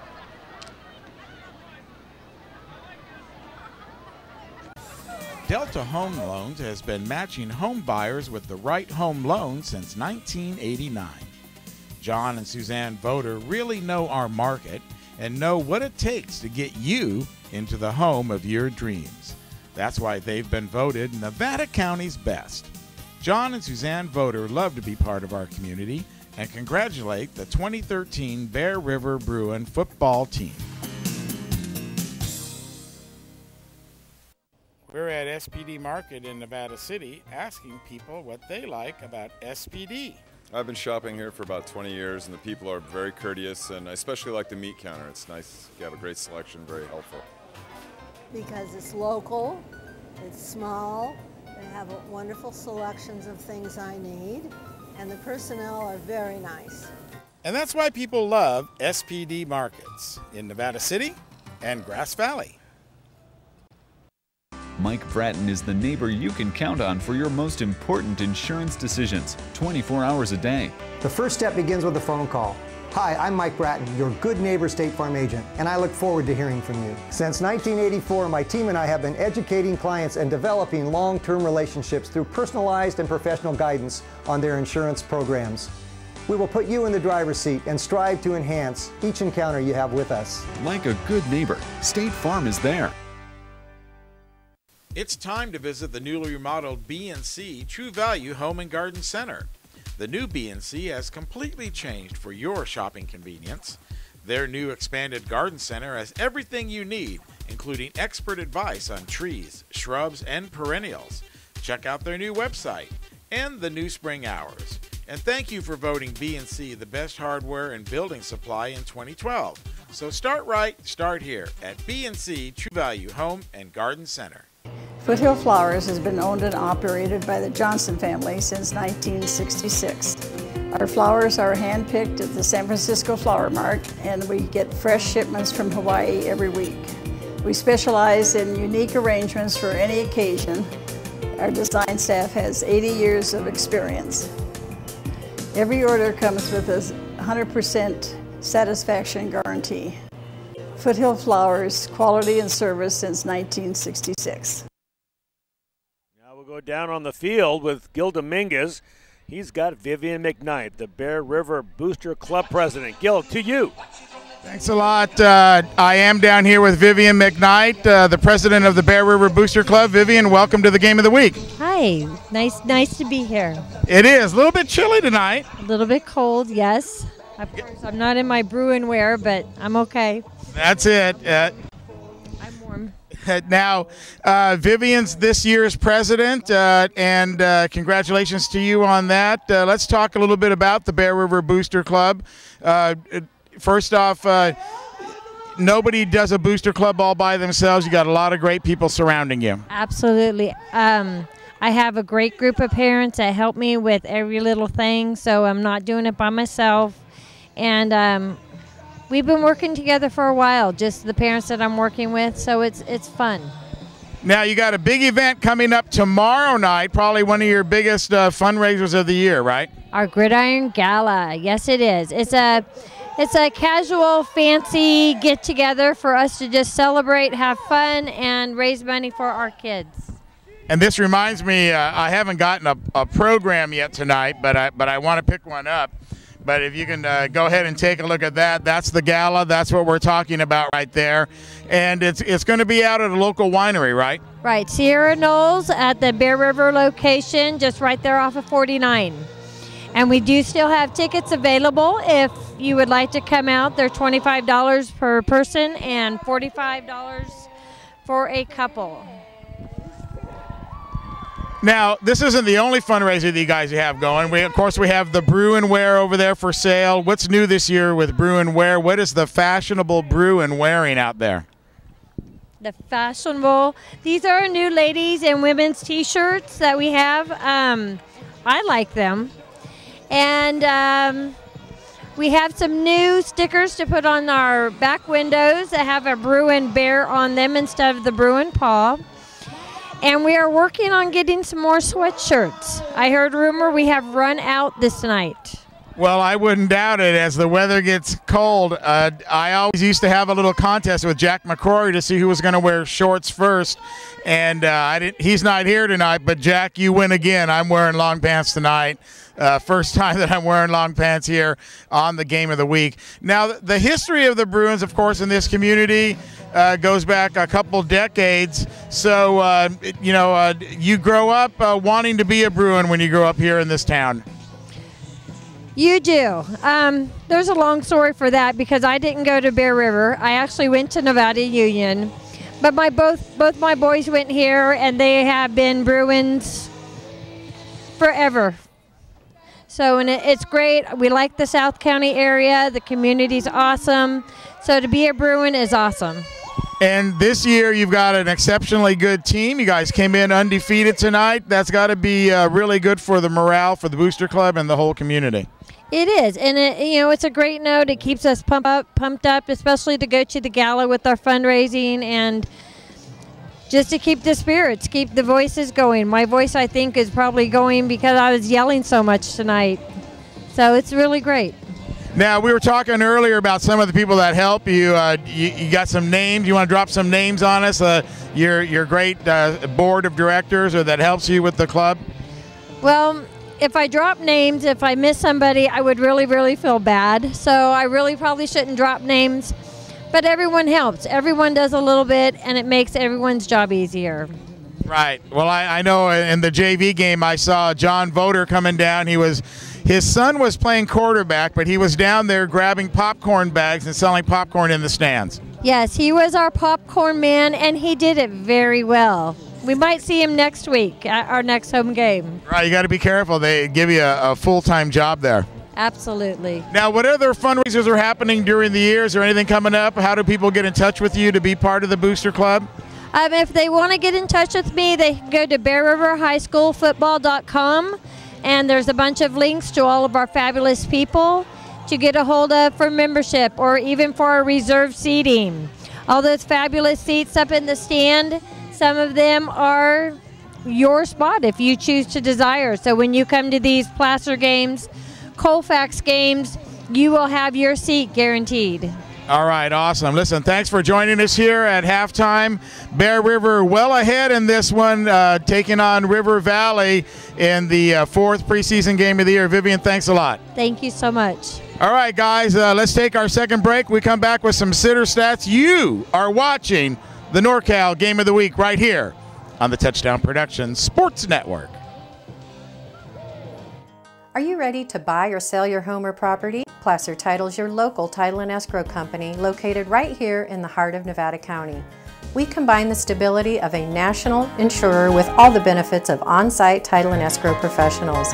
Being voted the best title company by the union readers for the past 7 years is a true testament to our local roots and unparalleled customer service. Stop by one of our 2 convenient locations and thank you for keeping your business local. The Beam Center joins forces with Admiral Electric to offer you electrical services for your home and has a new line of whole house fans which will save you energy.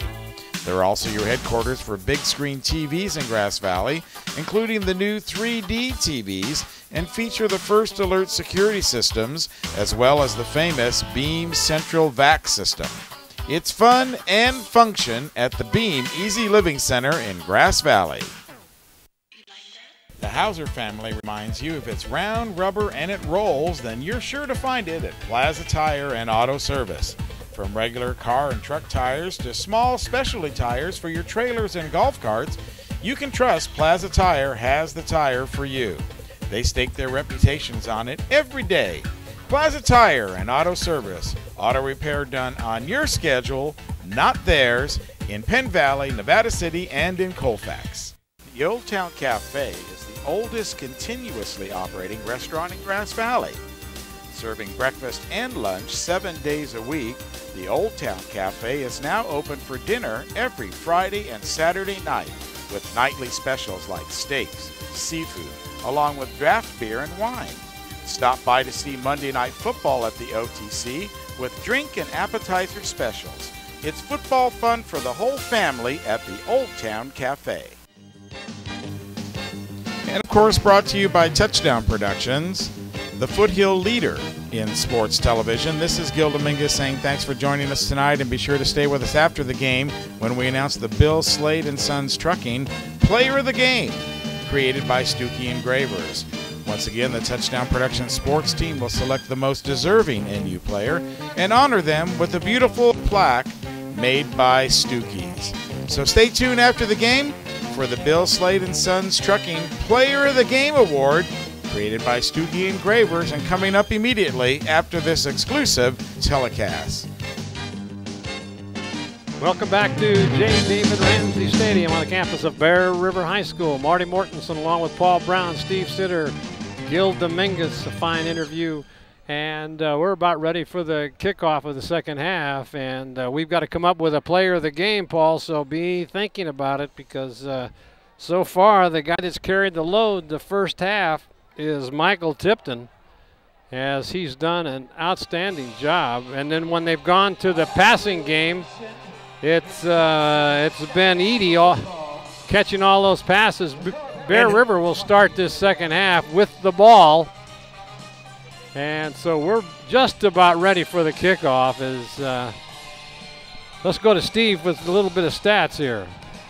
Well, this Bear River defense has been impressive against a very good River Valley offense. River Valley averaging 314 rushing yards per game, so about 160 per half. Only managed to get 69 yards in the first half. Bear River's defense has just locked it down. Bear River's rushing 101 yards in the first half. That is just fantastic. And if you look at Cates' completion percentage on the season, he's at 52%. He is 1 for 7 in the first half, 14% for a 24-yard gain. Bear River 6 for 9, and one of those incompletions wasn't even Duncan, it was Voter.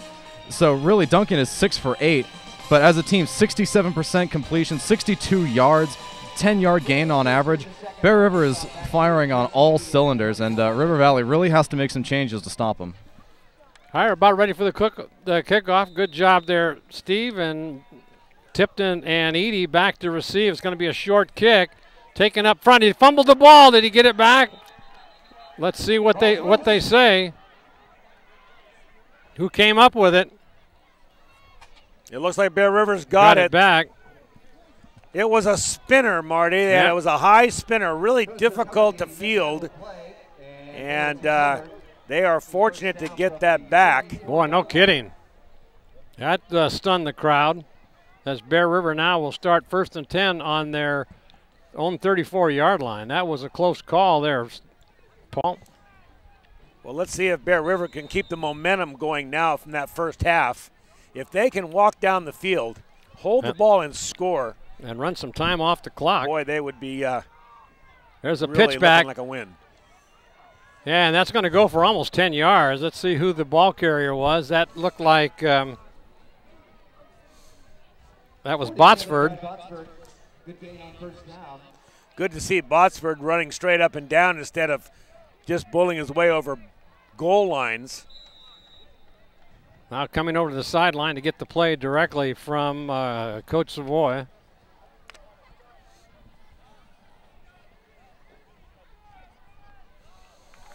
We're here at the start of the second half, 20-6. Bear River on top. Fumble, and he falls on it. Not a very good handoff right there. That lose some yards there as Tipton couldn't handle that handoff, and they lost about four or 5 yards on that play. So now they'll bring up 3rd and long. Now they'll have to come up with a percentage pass play here. Edie and Duncan looking over to the sidelines. Edie looks down at his wristband for the play.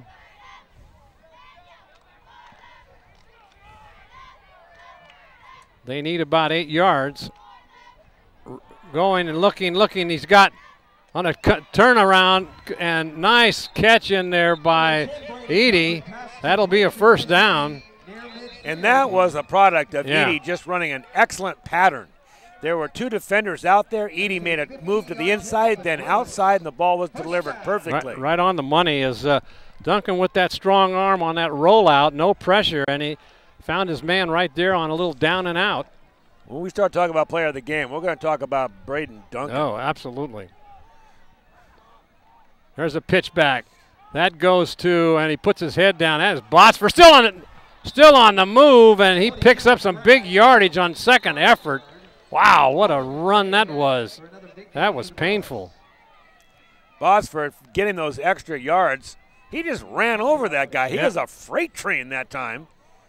Ran over him for the extra yardage and just seems to keep his legs churning and knows that he's going to get Bear River's going to be hit with a 15-yard penalty for a personal foul. That'll move him back. What's that about? He lowered his helmet just like River Valley did in the first half. He's just playing hard-nosed football. Yeah. You just can't tell a running back you can't do that. I don't like this call at all. Well, you have to credit the referees for being consistent. There was a very similar call in the first half that went against River Valley. He was just playing hard-nosed football, though. He wasn't trying to spear anybody. So that'll bring up 1st down and 20.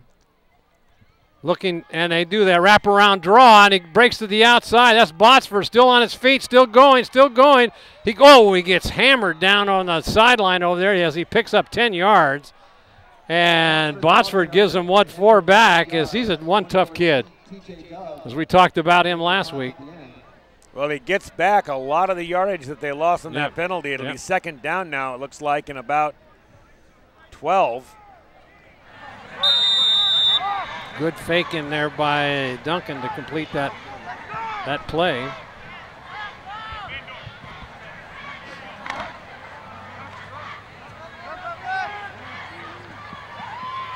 Two backs in the backfield on a shotgun formation. Looking right over the middle, almost intercepted. Is coming over. It was intended for Cordial, and that ball was just thrown a little bit behind him and almost intercepted. That'll bring up 3rd down and long for Bear River. Well, that coach over there for Bill Sherman for River Valley, he's very animated on the sideline over there. They're going to have Bear River's going to have 2 receivers out to the right. That's Wagner and Edie. Looking 3 in the pattern over the middle. Oh, and he's sacked in the backfield as the front line came in. So now coming in to punt will be Blake Nielsen. Let's see where he tries to kick that punt. Yeah, let's take a look at this replay here. You get good penetration by River Valley. Really not a lot of time for this play to develop as he gets in there, tries to get rid of the ball and just gets it out of his hand. River Valley wanted it ruled a fumble, but the referee right on top of it ruled it an incomplete pass. Bear River's now got to call a timeout. They didn't have something straight, have enough players in there. There's your Brian Hollister State Farm Insurance scoreboard. We're early here in the third quarter, and the score is 20-6. This will be the first punt tonight for the Bruins. And they really missed an opportunity, Marty. Yep. You know, that helmet-on-helmet call put them on their heels. Unfortunately, they needed to get a drive. And, you know, you can see the Game of the Week here, Touchdown Productions Game of the Week on YouTube. Followed this game and many of the other games that we have done over the years. Some of these games on YouTube have thousands of views. You can enjoy what they have done in the past. So now we'll be dropped back into the punt formation. That's Nielsen back. Good snap by Smith, but he fumbles the ball and he's going to get it away. Kicks it left-footed. He gets a good kick. It goes all the way on down to about the 10-yard line. Wow-wee. Blake Nielsen on a drop snap, but it was able to hold his composure, and he gets a big congratulations over there by Coach Zahner. Gets that ball all the way down to the 10-yard line. Now, was he a left-footed kicker, Marty? Yeah. He is. That's why he could get that ball away. Bad snap. It's kind of getting cold out here. Yeah. Everybody is, we're all bundled up here, but look at that composure. Now, he's a soccer. He kicks with both feet. I mean, this kid's amazing. Okay, here's the handoff right up the middle, and they're going to go for some big yardage. Just remnants of their first drive that they had in that on the opening quarter. Garrett Ramsauer in there. The linebacker comes in to make that stop on TJ Dove. Really good tackle in there by Ramsauer. There's your score, 20-6, but on the move. There's another handoff, and coming up and knocking him down. The ball carrier was Dove again. I guess when you're averaging 9 yards a carry for the first three games, and now all of a sudden you're struggling. Kyle Krugman there, the left side linebacker, to make that tackle. Also Ramsauer in on the tackle. In the first half, River Valley averaged 4 yards per carry. Mm-hmm. So now that brings up second down and long. And they're nice tackling in there as they go low on him. You can't arm tackle this young man. Voter in to make this final stop.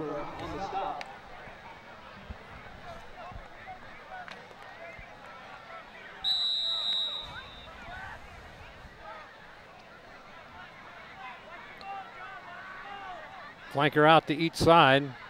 They haven't passed much. There's another handoff over the right side, but 4 Bear River players come up and make the stop, and there's a penalty. Penalty thrown by the back judge, Marty. I'm not sure what that is. It might be a hold.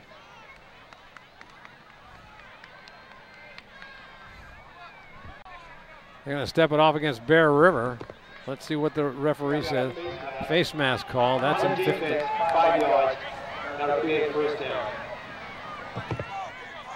So that'll be first down now as the ball is placed on the 35-yard line. 7:40 left to go here in this third quarter. Single back in the backfield. 3 wide receivers out. Now 1 in motion, sets in the backfield in I formation. Going to be a pass, got a big pass rush, and it's thrown.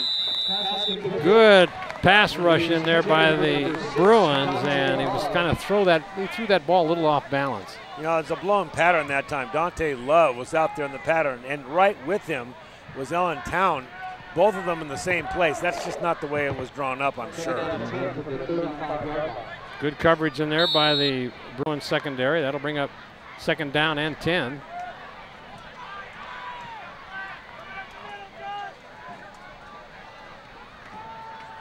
Handoff, right side. He breaks the hole, and he's going down to the 15, the 10, the 5 touchdown, but there's a flag back, and I think that's going to come back. That'll come back. Boy, you got to see the speed, though. Oh, he's got some speed. Boy, Steve, what do you think of that? Oh, he just found a hole and went right through it. Oh, it's going to be against Bear River. So the face mask. Stand. Wow. Here's a replay. Let's see if we can see the penalty. But he is, we'll have to go back to that replay. Here it is. But watch, right through the thick of it. Breaks loose, 1 tackler, 2 tacklers, and now everybody's standing around, and this kid just lights up the afterburners, and he is history. He's gone. With that 65-yard run, I bet that puts them over 4 yards average per rush. Well, one thing it does do, let's see what happens with this extra point. But they're going to go for 2 here. Oh, they moved early. They're going to move it back 5 yards as the running back moved way early. I don't think they've got a kicker. I think they go for 2 points every point after. Let's see the replay one more time. We'll come back to that. So Ramsauer coming in. Let's see who's going out.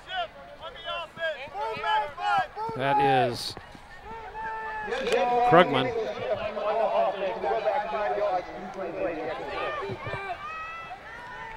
Now they've got. It's an important extra point here. It certainly is. Bear River knows it. Look for a pass in the flats. Well, they're going to hand it off up the middle, and look at this. And he comes up short.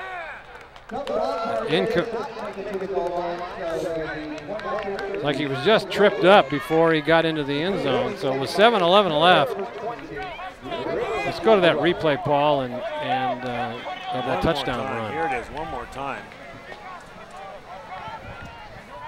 He leaves a little early, you think, but look at this. It's all balled up there. Goes right through. There's 1 tackler, 2 tacklers. The flag goes up, but we get to see a display of speed by T.J. Dove. And we talked about him at the top of the show, highly sought after senior that is running all over the opponents so far. Bear River's able to hold him off 20-12, Marty.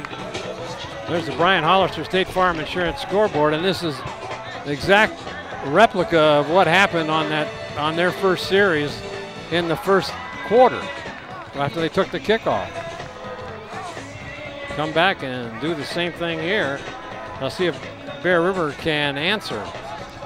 Well, Bear River needs to get back to that dance that brought them to the party here. They got to go back to their ground game that was working so well, keeping this offense off the field, but they need to grind it out here, hold on to this football, get some first downs. The word you use there, grind, is very appropriate. That's exactly what Bear River has to do. Grind River Valley's defense.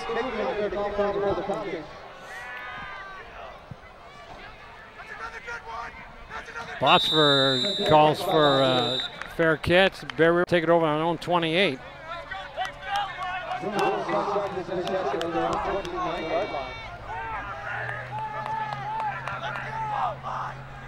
Reagan Davis comes into the ball game. He's a senior, 6'4", 243. So now Bear River's going to have to keep the ball for a while because a lot of these Bear River players are going both ways, and it's tough on defense. Well, the Bruins come up to the line of scrimmage.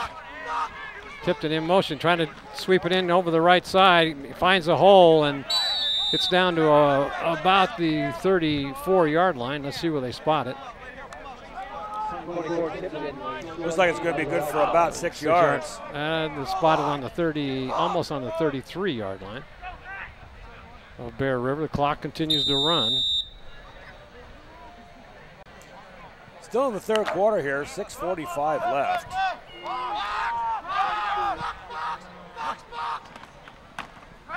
He's going to roll out. He's got a man wide open. That's Cordial. Oh, boy, there was nobody back there for him. Cordial just had to slow up, but that ball was thrown farther downfield because he was so wide open. That could have gone for a touchdown. But it was a big completion. That'll be a first down. Well, he sold that into the line, Marty, Yep. beautifully. He sold that play right into the line. Watch the replay. And then when he comes up with the ball, he's really not in a good, stable position to make the throw. See, even our cameraman bit on that. See, he lets the ball go. He sees his receiver open, who has to slow up to catch the ball. Back to live action now, and boy, that trying to take it over the right side. No place to go. Coming up and making that stop for the Falcons was Mitchell and Garcia. So it's tough running up there on the line of scrimmage.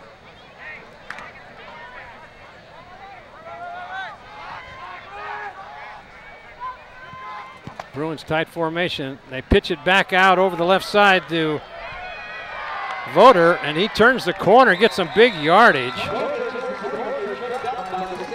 Brought down by Kate. Voter doing what Voter does. He got outside that time. First down, Bruins.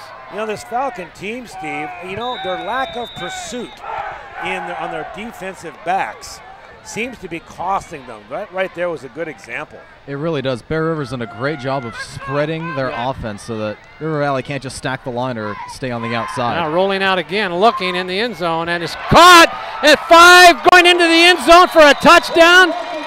That is Edie. Bruins, a nice pass on a rollout by Duncan. They go in less than 2 minutes, drive all the way down from their own 28-yard line. Bear River with the answer. Man. And going into kick now for the extra point is Blake Nielsen. DJ Dove, who's that? Bear River marching right on down the field, showing a display of running and passing. And I got to tell you, Braden Duncan. Snapped down and is blocked again. Wow. I've never seen Nielsen's extra. Someone's getting in there from the left side, or from the right side, and has blocked his kicks twice. Those are good snaps, good hold by Smith, and just couldn't get it. Let's take a look at that replay of that touchdown. We'll watch the replay here now. I'll tell you what, Braden Duncan, there's a lot of aspects of being a good quarterback. First of all, you got to have a line that's holding him out like that. He's got some time, but he rolls out and then hits a perfect pass, and then the run after the catch here, smelling that end zone and getting in. Edie. That was Edie. So it's 26-12 now. Your Brian Hollister State Farm Insurance scoreboard is extra points are hard to come by tonight. Well, that's the truth for both teams. Yes.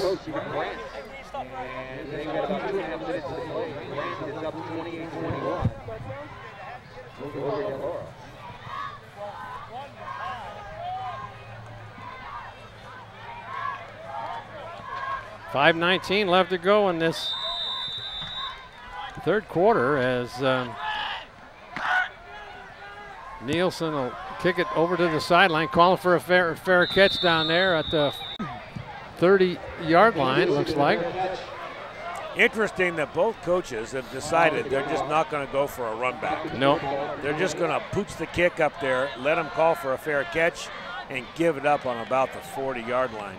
In this case, it's about the 30, but they're not going to let the big backs have a big chance of running them back.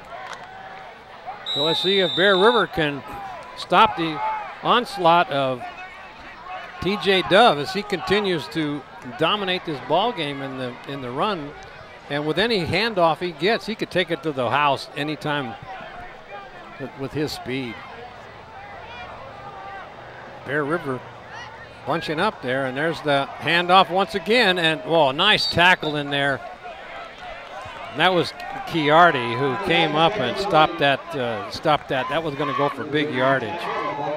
Chiardi's having a good game tonight. We've seen him and called his name a number of times. Yeah, he sprained his. He kind of strained his ankle a little bit in practice yesterday. Coach Logue had to tape him up. So.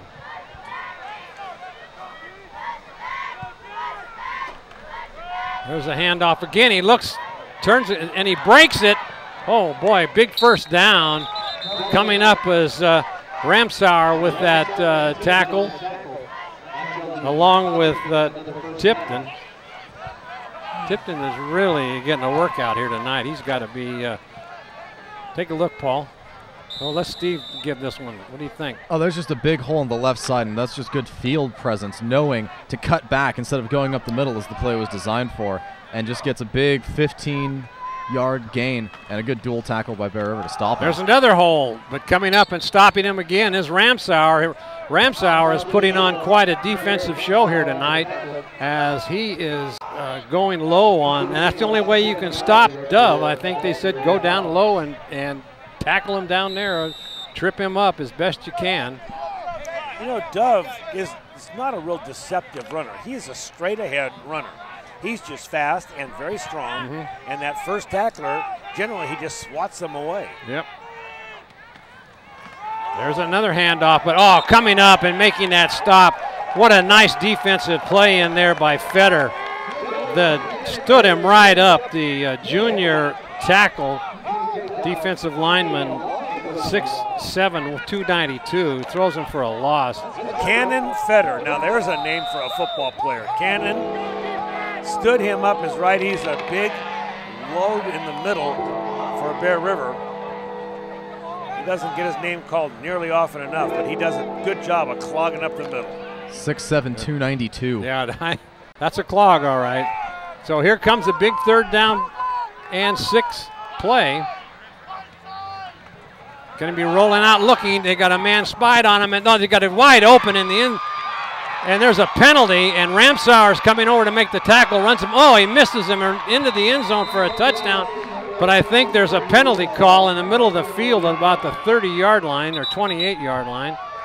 Was it pass interference? So the coach over there is not very happy, so maybe it's going to go against the Falcons. Let's see what they call.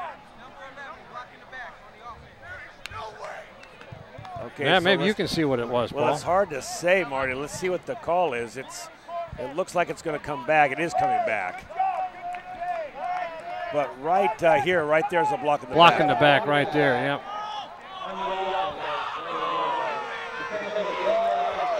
Now, Gil, if you can get a shot at the coach across the way.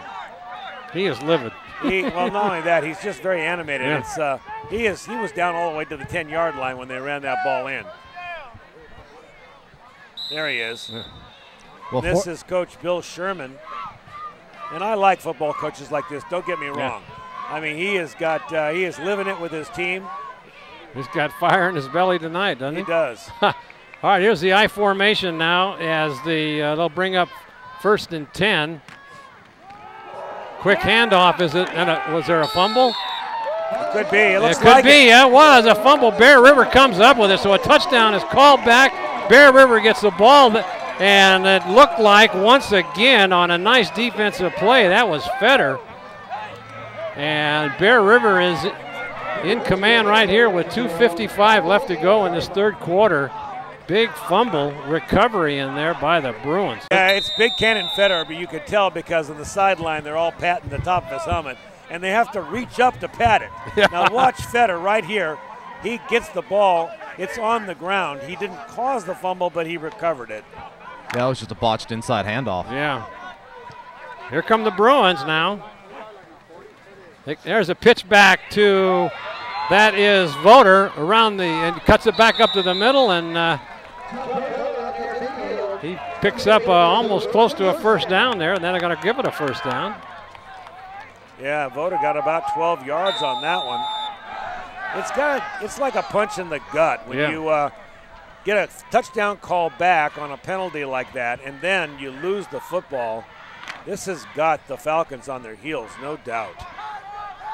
So here come the Bruins.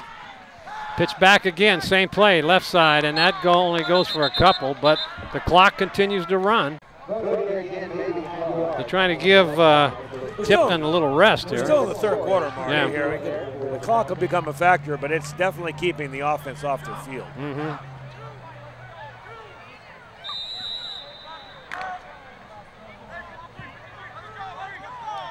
2nd and about 9. Fakes a pass. Got a man in the, and nobody there as it looks like Cordial's looking for a holding call on a pass interference, but the referee's not buying that one. I think Edie's got a point. It looks like he got hit when he was going to the ball. Yeah. And 2 referees were right there. None of them saw it. So Tipton comes out. That'll bring up 3rd down and long. 2 receivers out to the right. That is Wagner and Edie. In the pocket, looking. Oh, and then Edie went up for it, and then he got sandwiched. That'll bring up 4th down, and they'll have to punt. So that fumble, they could not move the ball, and only used up about a minute off the clock. Well, they'll get a chance now to punt it maybe into one of the corners and see if they can force the Falcons back into some bad field position. Let's see if Nielsen will do a little coffin corner kick here. Good snap. He's going to go for the sideline, and he takes it out, gets it down to about the 15-yard line. Let's see where they spot it. And that's about where they're going to mark it at the 15, so they'll take over deep in there. How effective is it to have a great punter and a great field goal kicker? I mean, that really saves your team in a lot of ways. No run back, ball spotted on the 15, deep in their own territory with 1 minute and 48 seconds left to go in this third quarter. Both of Nielsen's punts in this quarter were fantastic. One a 42-yarder that put them at their own 10, and the other 34 yards put them at their own 15. So there's a handoff right side. That looks like Dove again, and he's going to get stopped. There's a little Cordial is going after a big lineman. Someone's down the field over there too, holding her knee. And that is Dove. Oh no. No, you don't want to hear that. Oh man, he's the whole offense for this team. He's got an ankle. The coach is comforting him. That's a heartbreaker there for the Falcons. Wow. It's a heartbreaker for Dove. He is. Yeah. I mean, he's all league. I mean, he's got nothing but talent and tremendous speed. You see who the first one out there was, don't you? That was Coach Sherman. He's in pain. Yeah, he got that. Looks like a knee, maybe. Let's get him up. Get him up. Let's see what he favors. Oh yeah, he's really got a. Now he's walking. That's good. That's good. But he's favoring that left leg. It might have been kicked in the shins. Let's see what happens on that replay, Paul. You really can't tell from this angle. Oh, it might have been an ankle. He might have got it rolled up on. Yeah, I think so.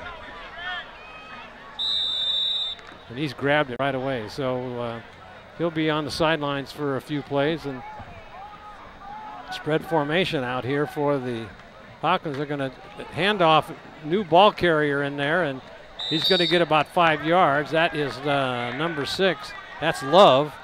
So Dove goes out and Love comes in. So that'll bring up 2nd down, a 3rd down and about 3.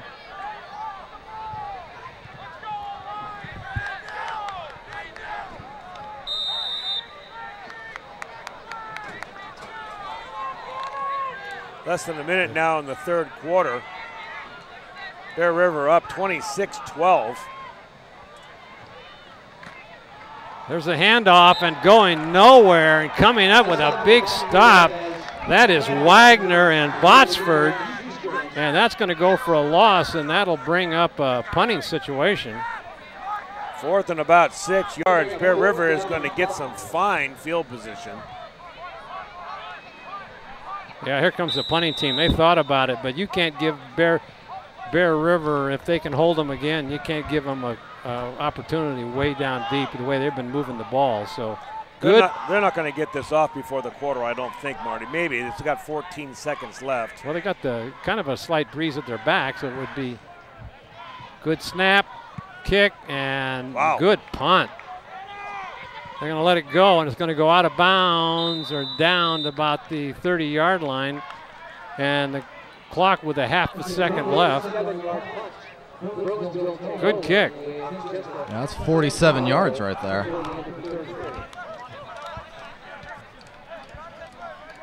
So a 47-yard punt denies field position for Bear River, but they'll let the quarter go off with 0.5 seconds left. Now they'll mark the ball, start the clock, and then move it down to the other end of the field. That'll bring up first down.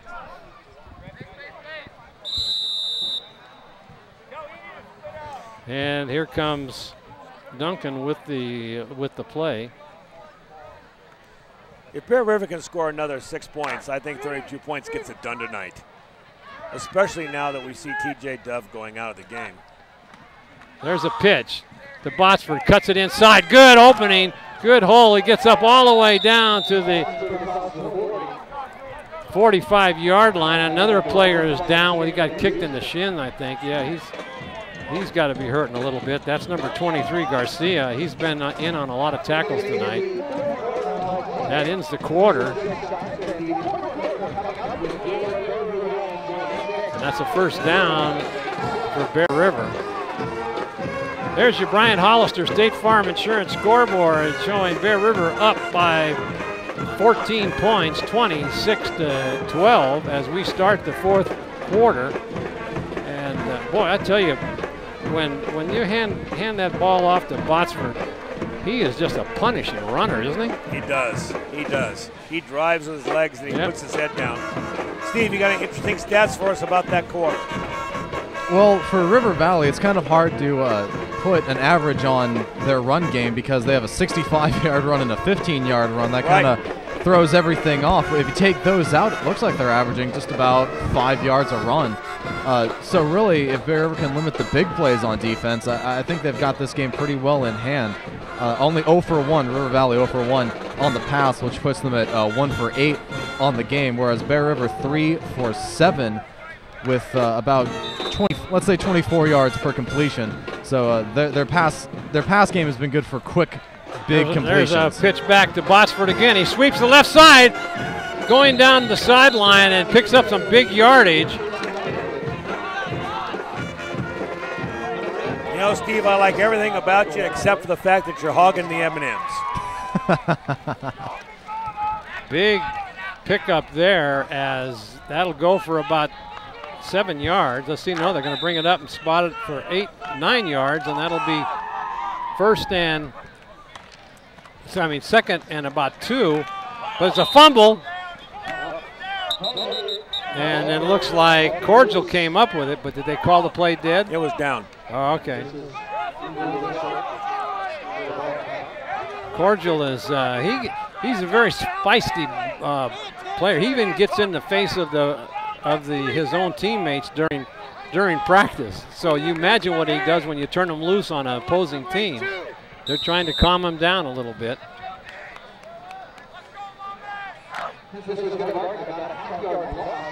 So it's second down.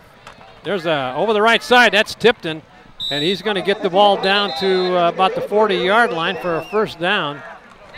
They don't seem to have a stop for that sweep around the right side by Tipton. Well, they've been doing such a good job of running up the middle that when they start to stack the line a bit, they sweep it out and there are big holes. Mm-hmm. And that lack of pursuit we talked about earlier. Yes. So Edie comes way out to the far side. Bad snap, and Duncan is hammered in there as he tried to pick the ball up instead of falling on it. That'll move the ball all the way back to the 49-yard line, where it'll be second down and about 20.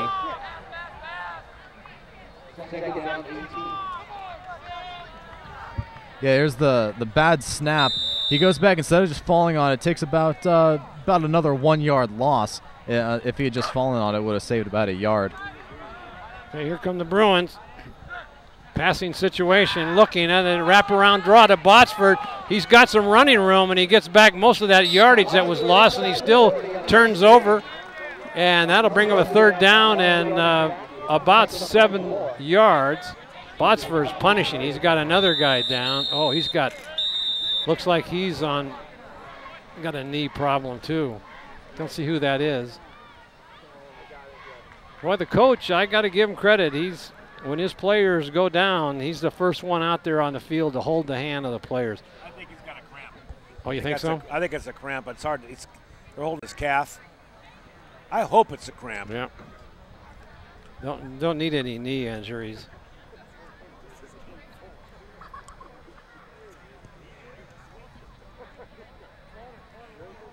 See, they continue to work on him there.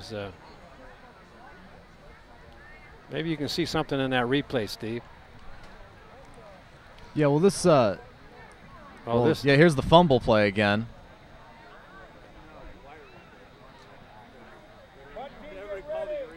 That was the previous play that lost 8 yards.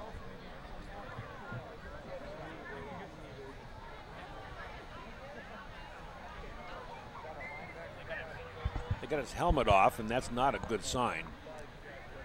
Giving him some room to breathe.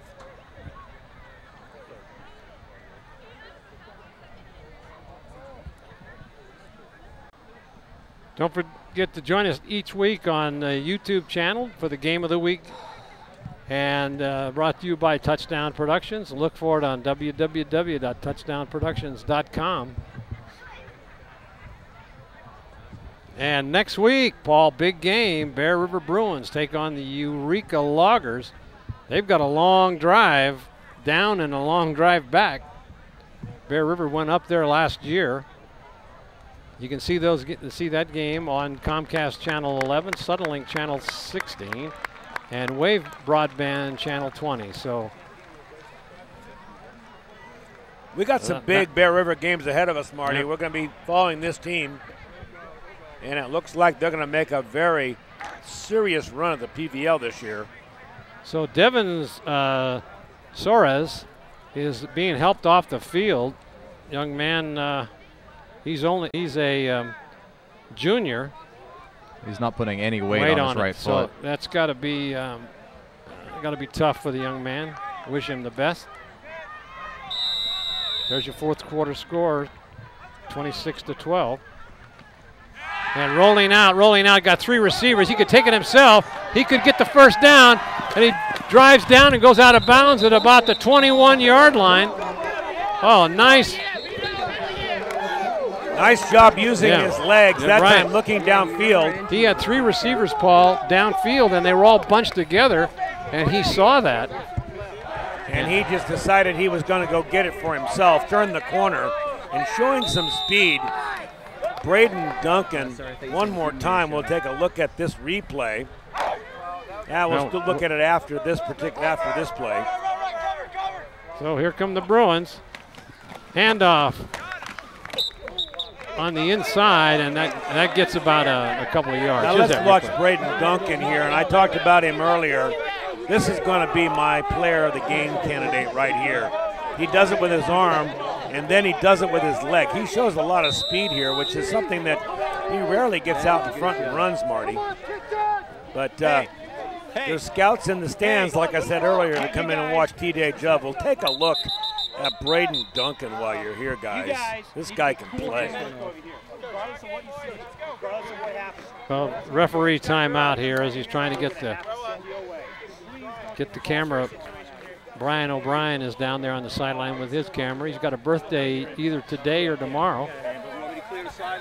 His birthday is today. I wish Brian O'Brien a happy birthday. He's always out here taking photos of the action. Great photos from the Reno Air Race, he and his brother do. There's a pitch to Botsford, and he takes it over the left side, and he gets about 5 yards. He just punishes the defender. Second down, and I beg your pardon, There's third down and about 5 now. Brian. And Bear River once again is threatening to score here. definitely in 4-down territory. Well, a field goal would help, but had a couple block timeouts going to be called as they packed the defense packed up the middle of the line there, and so they call a timeout with 9:23 left to go in this third quarter. Now, is that the second timeout? It is the fourth quarter now. Bear Steve, I believe that's their third timeout, is it not? I can only count 2 timeouts. Yeah, I think 2 is the number. There's a good shot of the Bruin cheerleaders as they have donned their winter clothing there, as the temperature has dropped considerably here.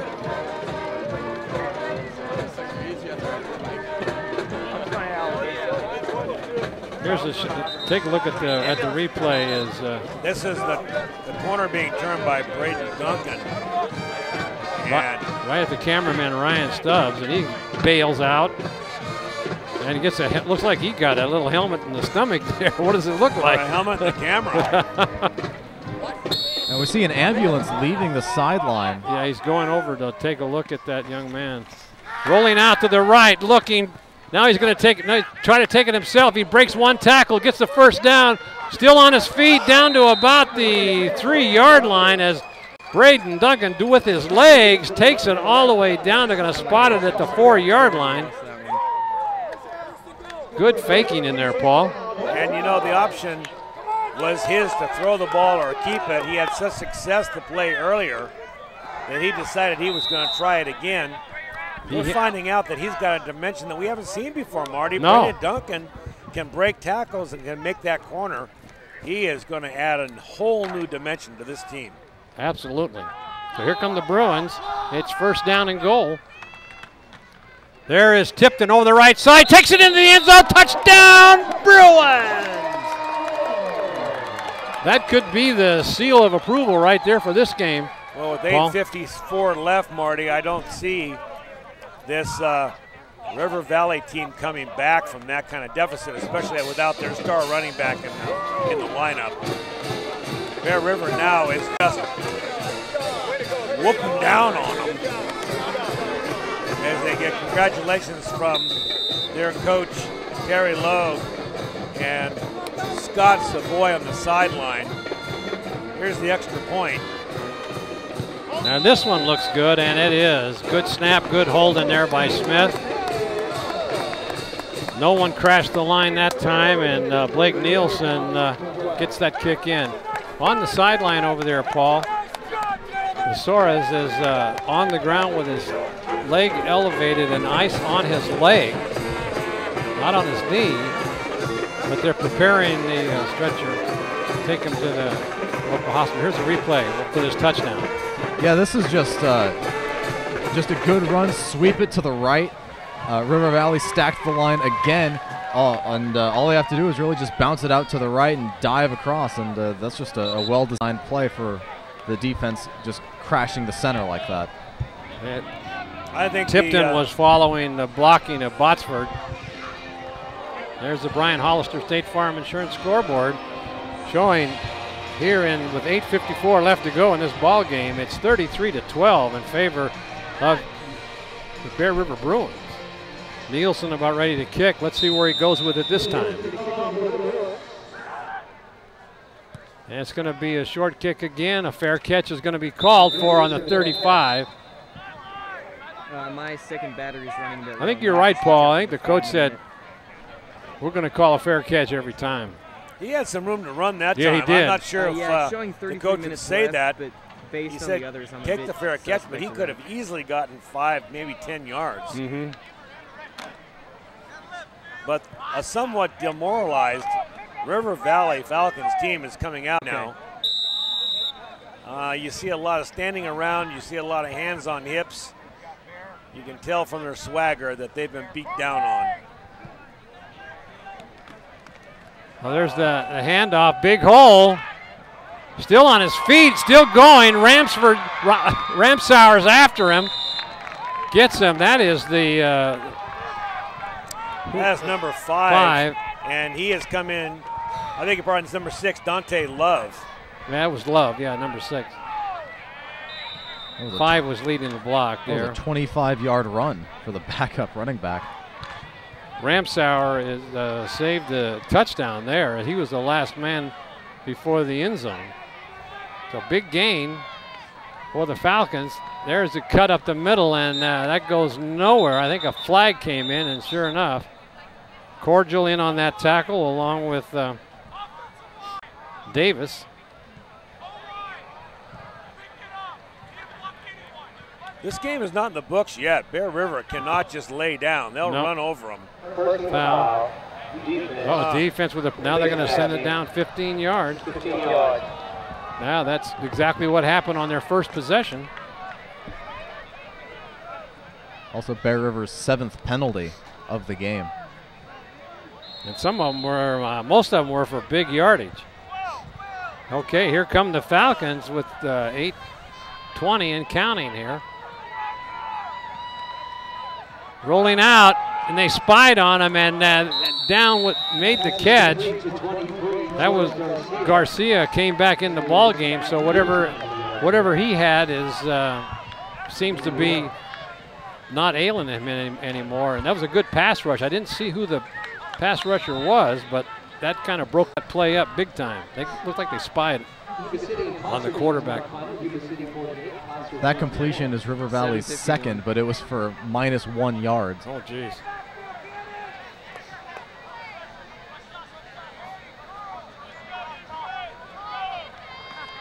Rolling out now, looking, no place to go, but he throws it.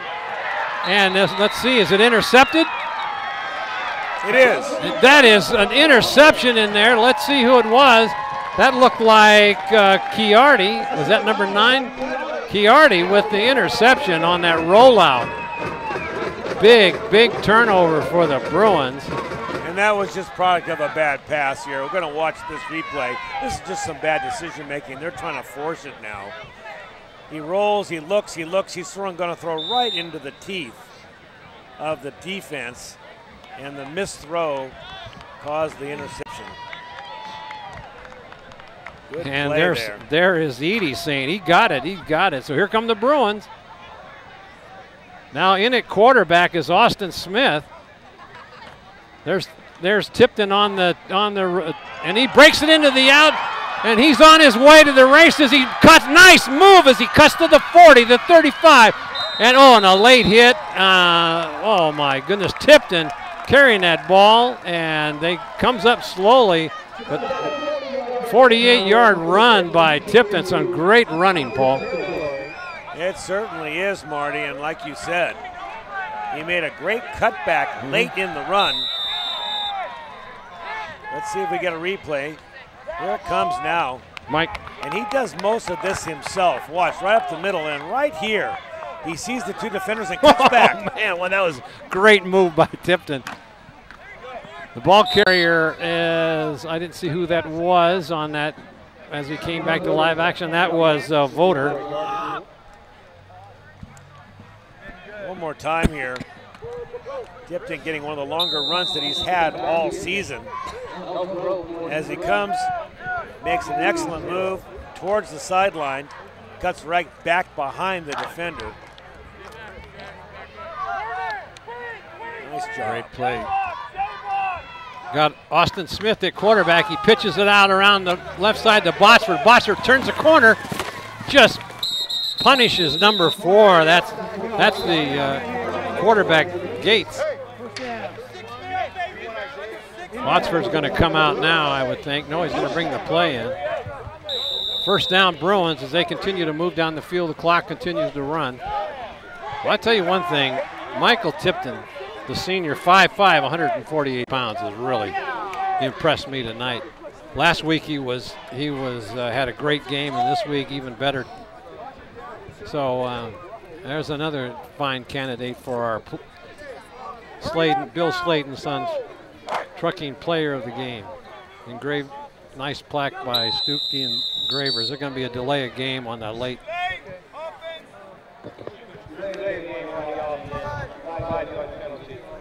Takes him back 5 yards, stops the clock. That'll bring up first down and about 15.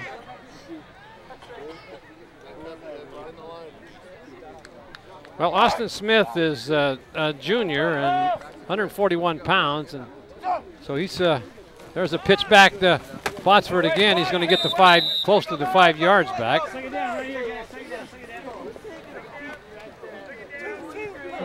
Botsford's a workhorse tonight. Clock ticks down now, under 6 minutes, 5:30. Bear River just going to hold this football. This game is decided. It was decided about 8 minutes ago with their last score to 33 points.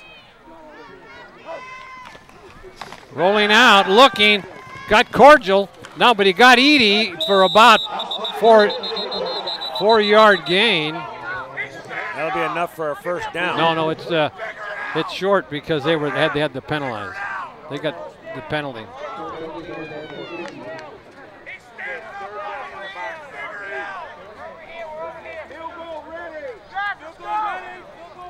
So that's going to bring up, looks like 3rd and 8.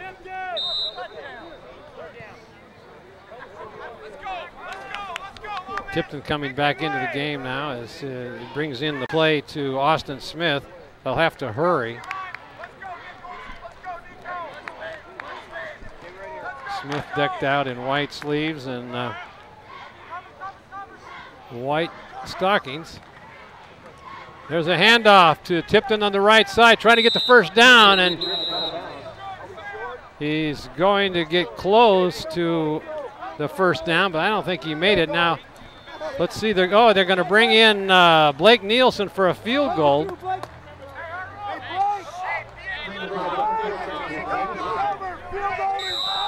So Nielsen comes in.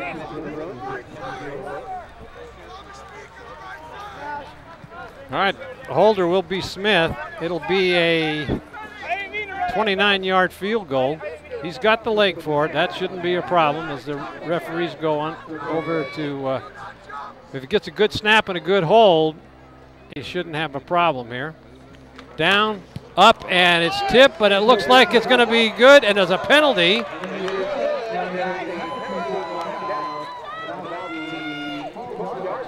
Let's see what they call. I wouldn't take the points off the board if it's against the Falcons. Of course, it'll give them a first down. I got hit in the face twice. No, I just don't do it. Poor Blake Nielsen, he just can't get a break when he gets a chance to kick a field goal and makes it. And let's see if they back it up 5 yards, it still won't make any difference, I don't think. No. Take it on the kickoff.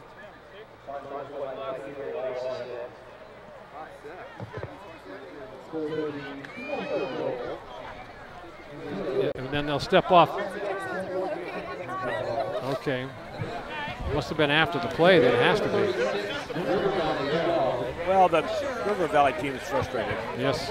And both teams are already mentally heading for the locker room. Bear River now will kick off. Less than 4 minutes to play in the game. There's your Brian Hollister State Farm Insurance scoreboard with Bear River picking up 10 points here in this fourth quarter and now lead 36-12 with 3:49 left. And the player of the game, we're going to give it to Braden Duncan tonight, the quarterback for the Bear River Bruins, who has shown us a lot of different facets of his game that we haven't seen before, especially with his legs. We've always known he had a great arm. He is a leader of this team. We certainly have been waiting for a week to give him this award, and this is going to be the week. So congratulations, Braden Duncan. You'll get that fine Tiffany plaque by Stuckey Engravers, and I'm sure you'll cherish it for many years. I'm still waiting for a plaque to be given to me.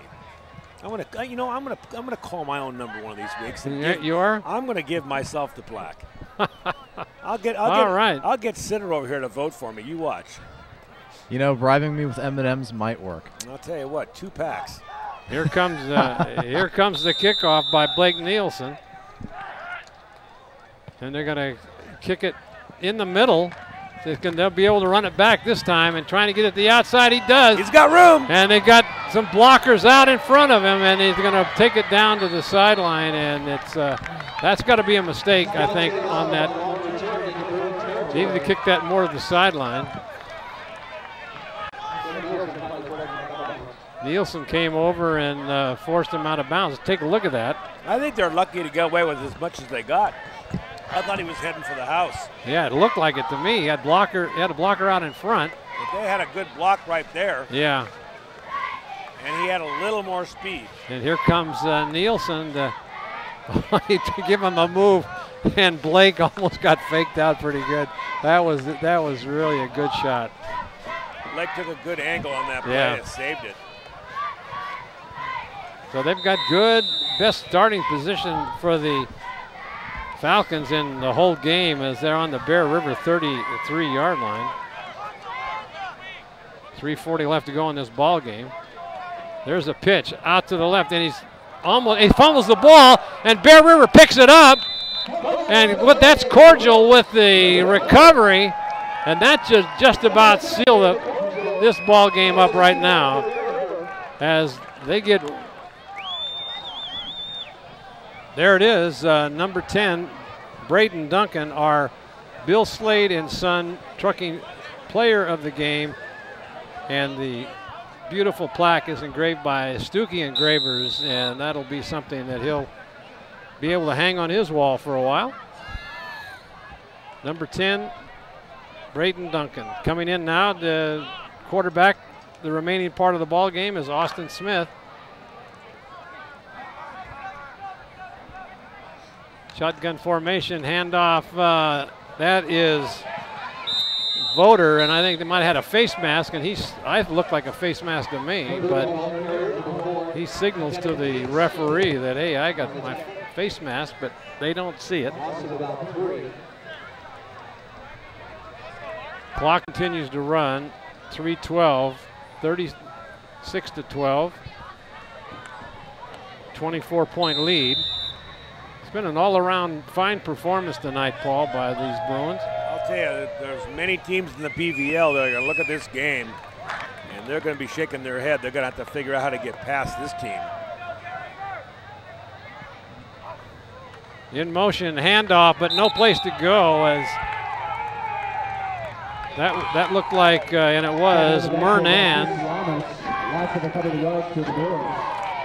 That'll bring up third down. I'm looking forward to that game, and every year it's an epic battle. Colfax comes in the Bear River. There we are, right there. Paul Brown, Marty Mortensen, and Steve Sitter. And you can see our electric blanket here. It's cold up here. We're in the top of the stands. I'm making do. But I'll tell you, well, you're young, man. We're a couple of old guys over here. Certainly have enjoyed a very fine, well-played football game and a great win for the Bear River Bruins tonight. Third down and 20. What's in the playbook here? Oh, it's a high snap, and wisely falling on that ball is Austin Smith. So that'll bring in the punting team. As let's see if Blake Nielsen can. So they're going to timeout, going to be taken by River Valley as the punting team comes on for the Bruins, and this will be a good time to have Blake Nielsen put his leg into one, and he had a long kick before. Was what, 47 yards or something? Is that what I heard? 42. 42. Bear River band in the stands playing here before this game is ended. Well, it's fourth down and about 27 yards for a first down. What kind of play do you have in your book for that, Paul? Punt? With a minute 51 seconds left, yeah. There's a good shot of the band. Playing the cantina music from Star Wars, if I'm not mistaken. Well, you were, yeah, very good. But you weren't even alive when that movie came out. What are you talking? How do you know that? Jeez, I took my 42-year-old daughter to see that show. All right, Blake gets a nice spiral off, and it's going to be going out of bounds at about the 45-yard line. That was a good kick. This has been a tough loss for this River Valley team in many ways. Besides the defeat, they also lost a key player, a couple of key players. Right, exactly. Here's the standings now after this win. Bear River will go to 4-0. We'll have to check back with you as far as the other games tonight. We know that Nevada Union was losing badly after the second quarter, so we can assume that they... I think they did announce the score. It was like 40-something to nothing. So, yeah, they're they haven't... 48, I believe. Was it 48 to zip? Yeah, I think 7 touchdowns. Yeah, oh boy. All right, here's the handoff up the middle, and misses the tackle and then runs to the outside, and being brought down in there is, for Bear River, is Vigil. Number 16, Josh Vigil on the stop for the Bruins. 132 goes out of bounds. Coming into the ball game now, Lunsford.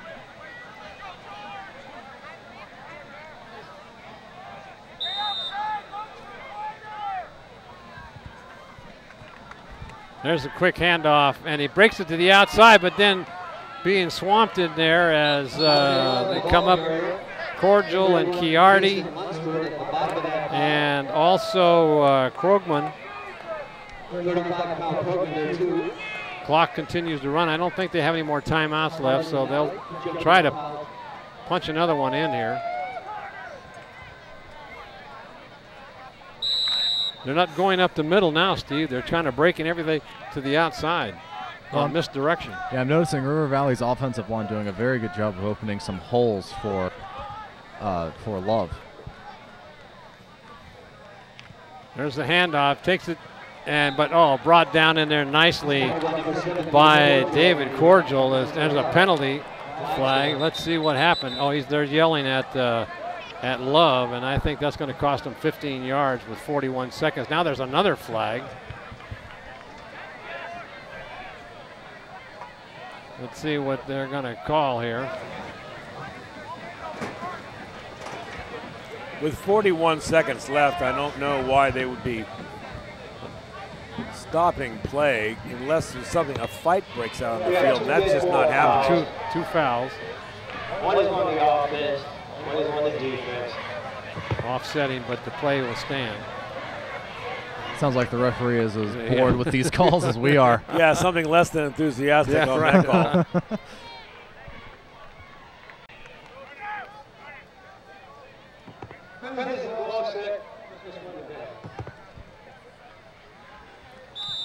So they're going to replay the down. Timeout called in there by their last timeout. The Falcons call a timeout.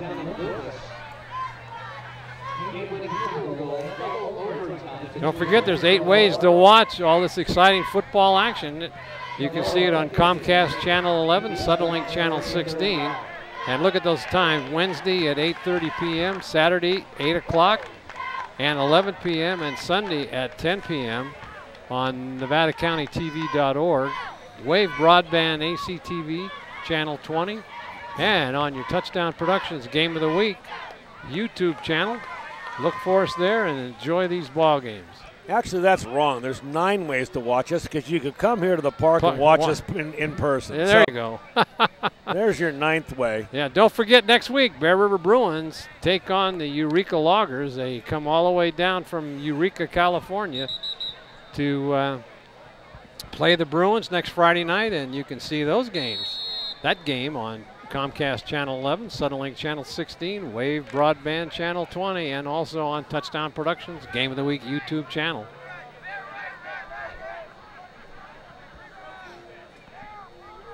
.41 seconds left to go. We got 3rd and short.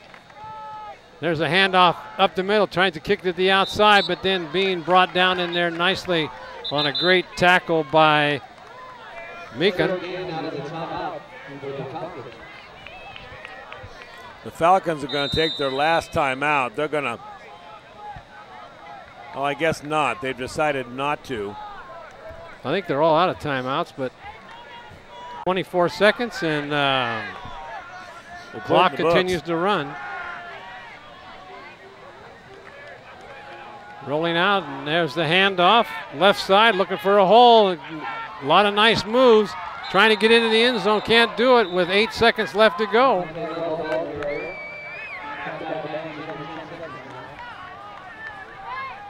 Well, the Falcons are now playing for pride. Yep, they are. They're going to try and get one more score before this is over with, and Bear River, being the team they are, is going to try to deny them that with their last play.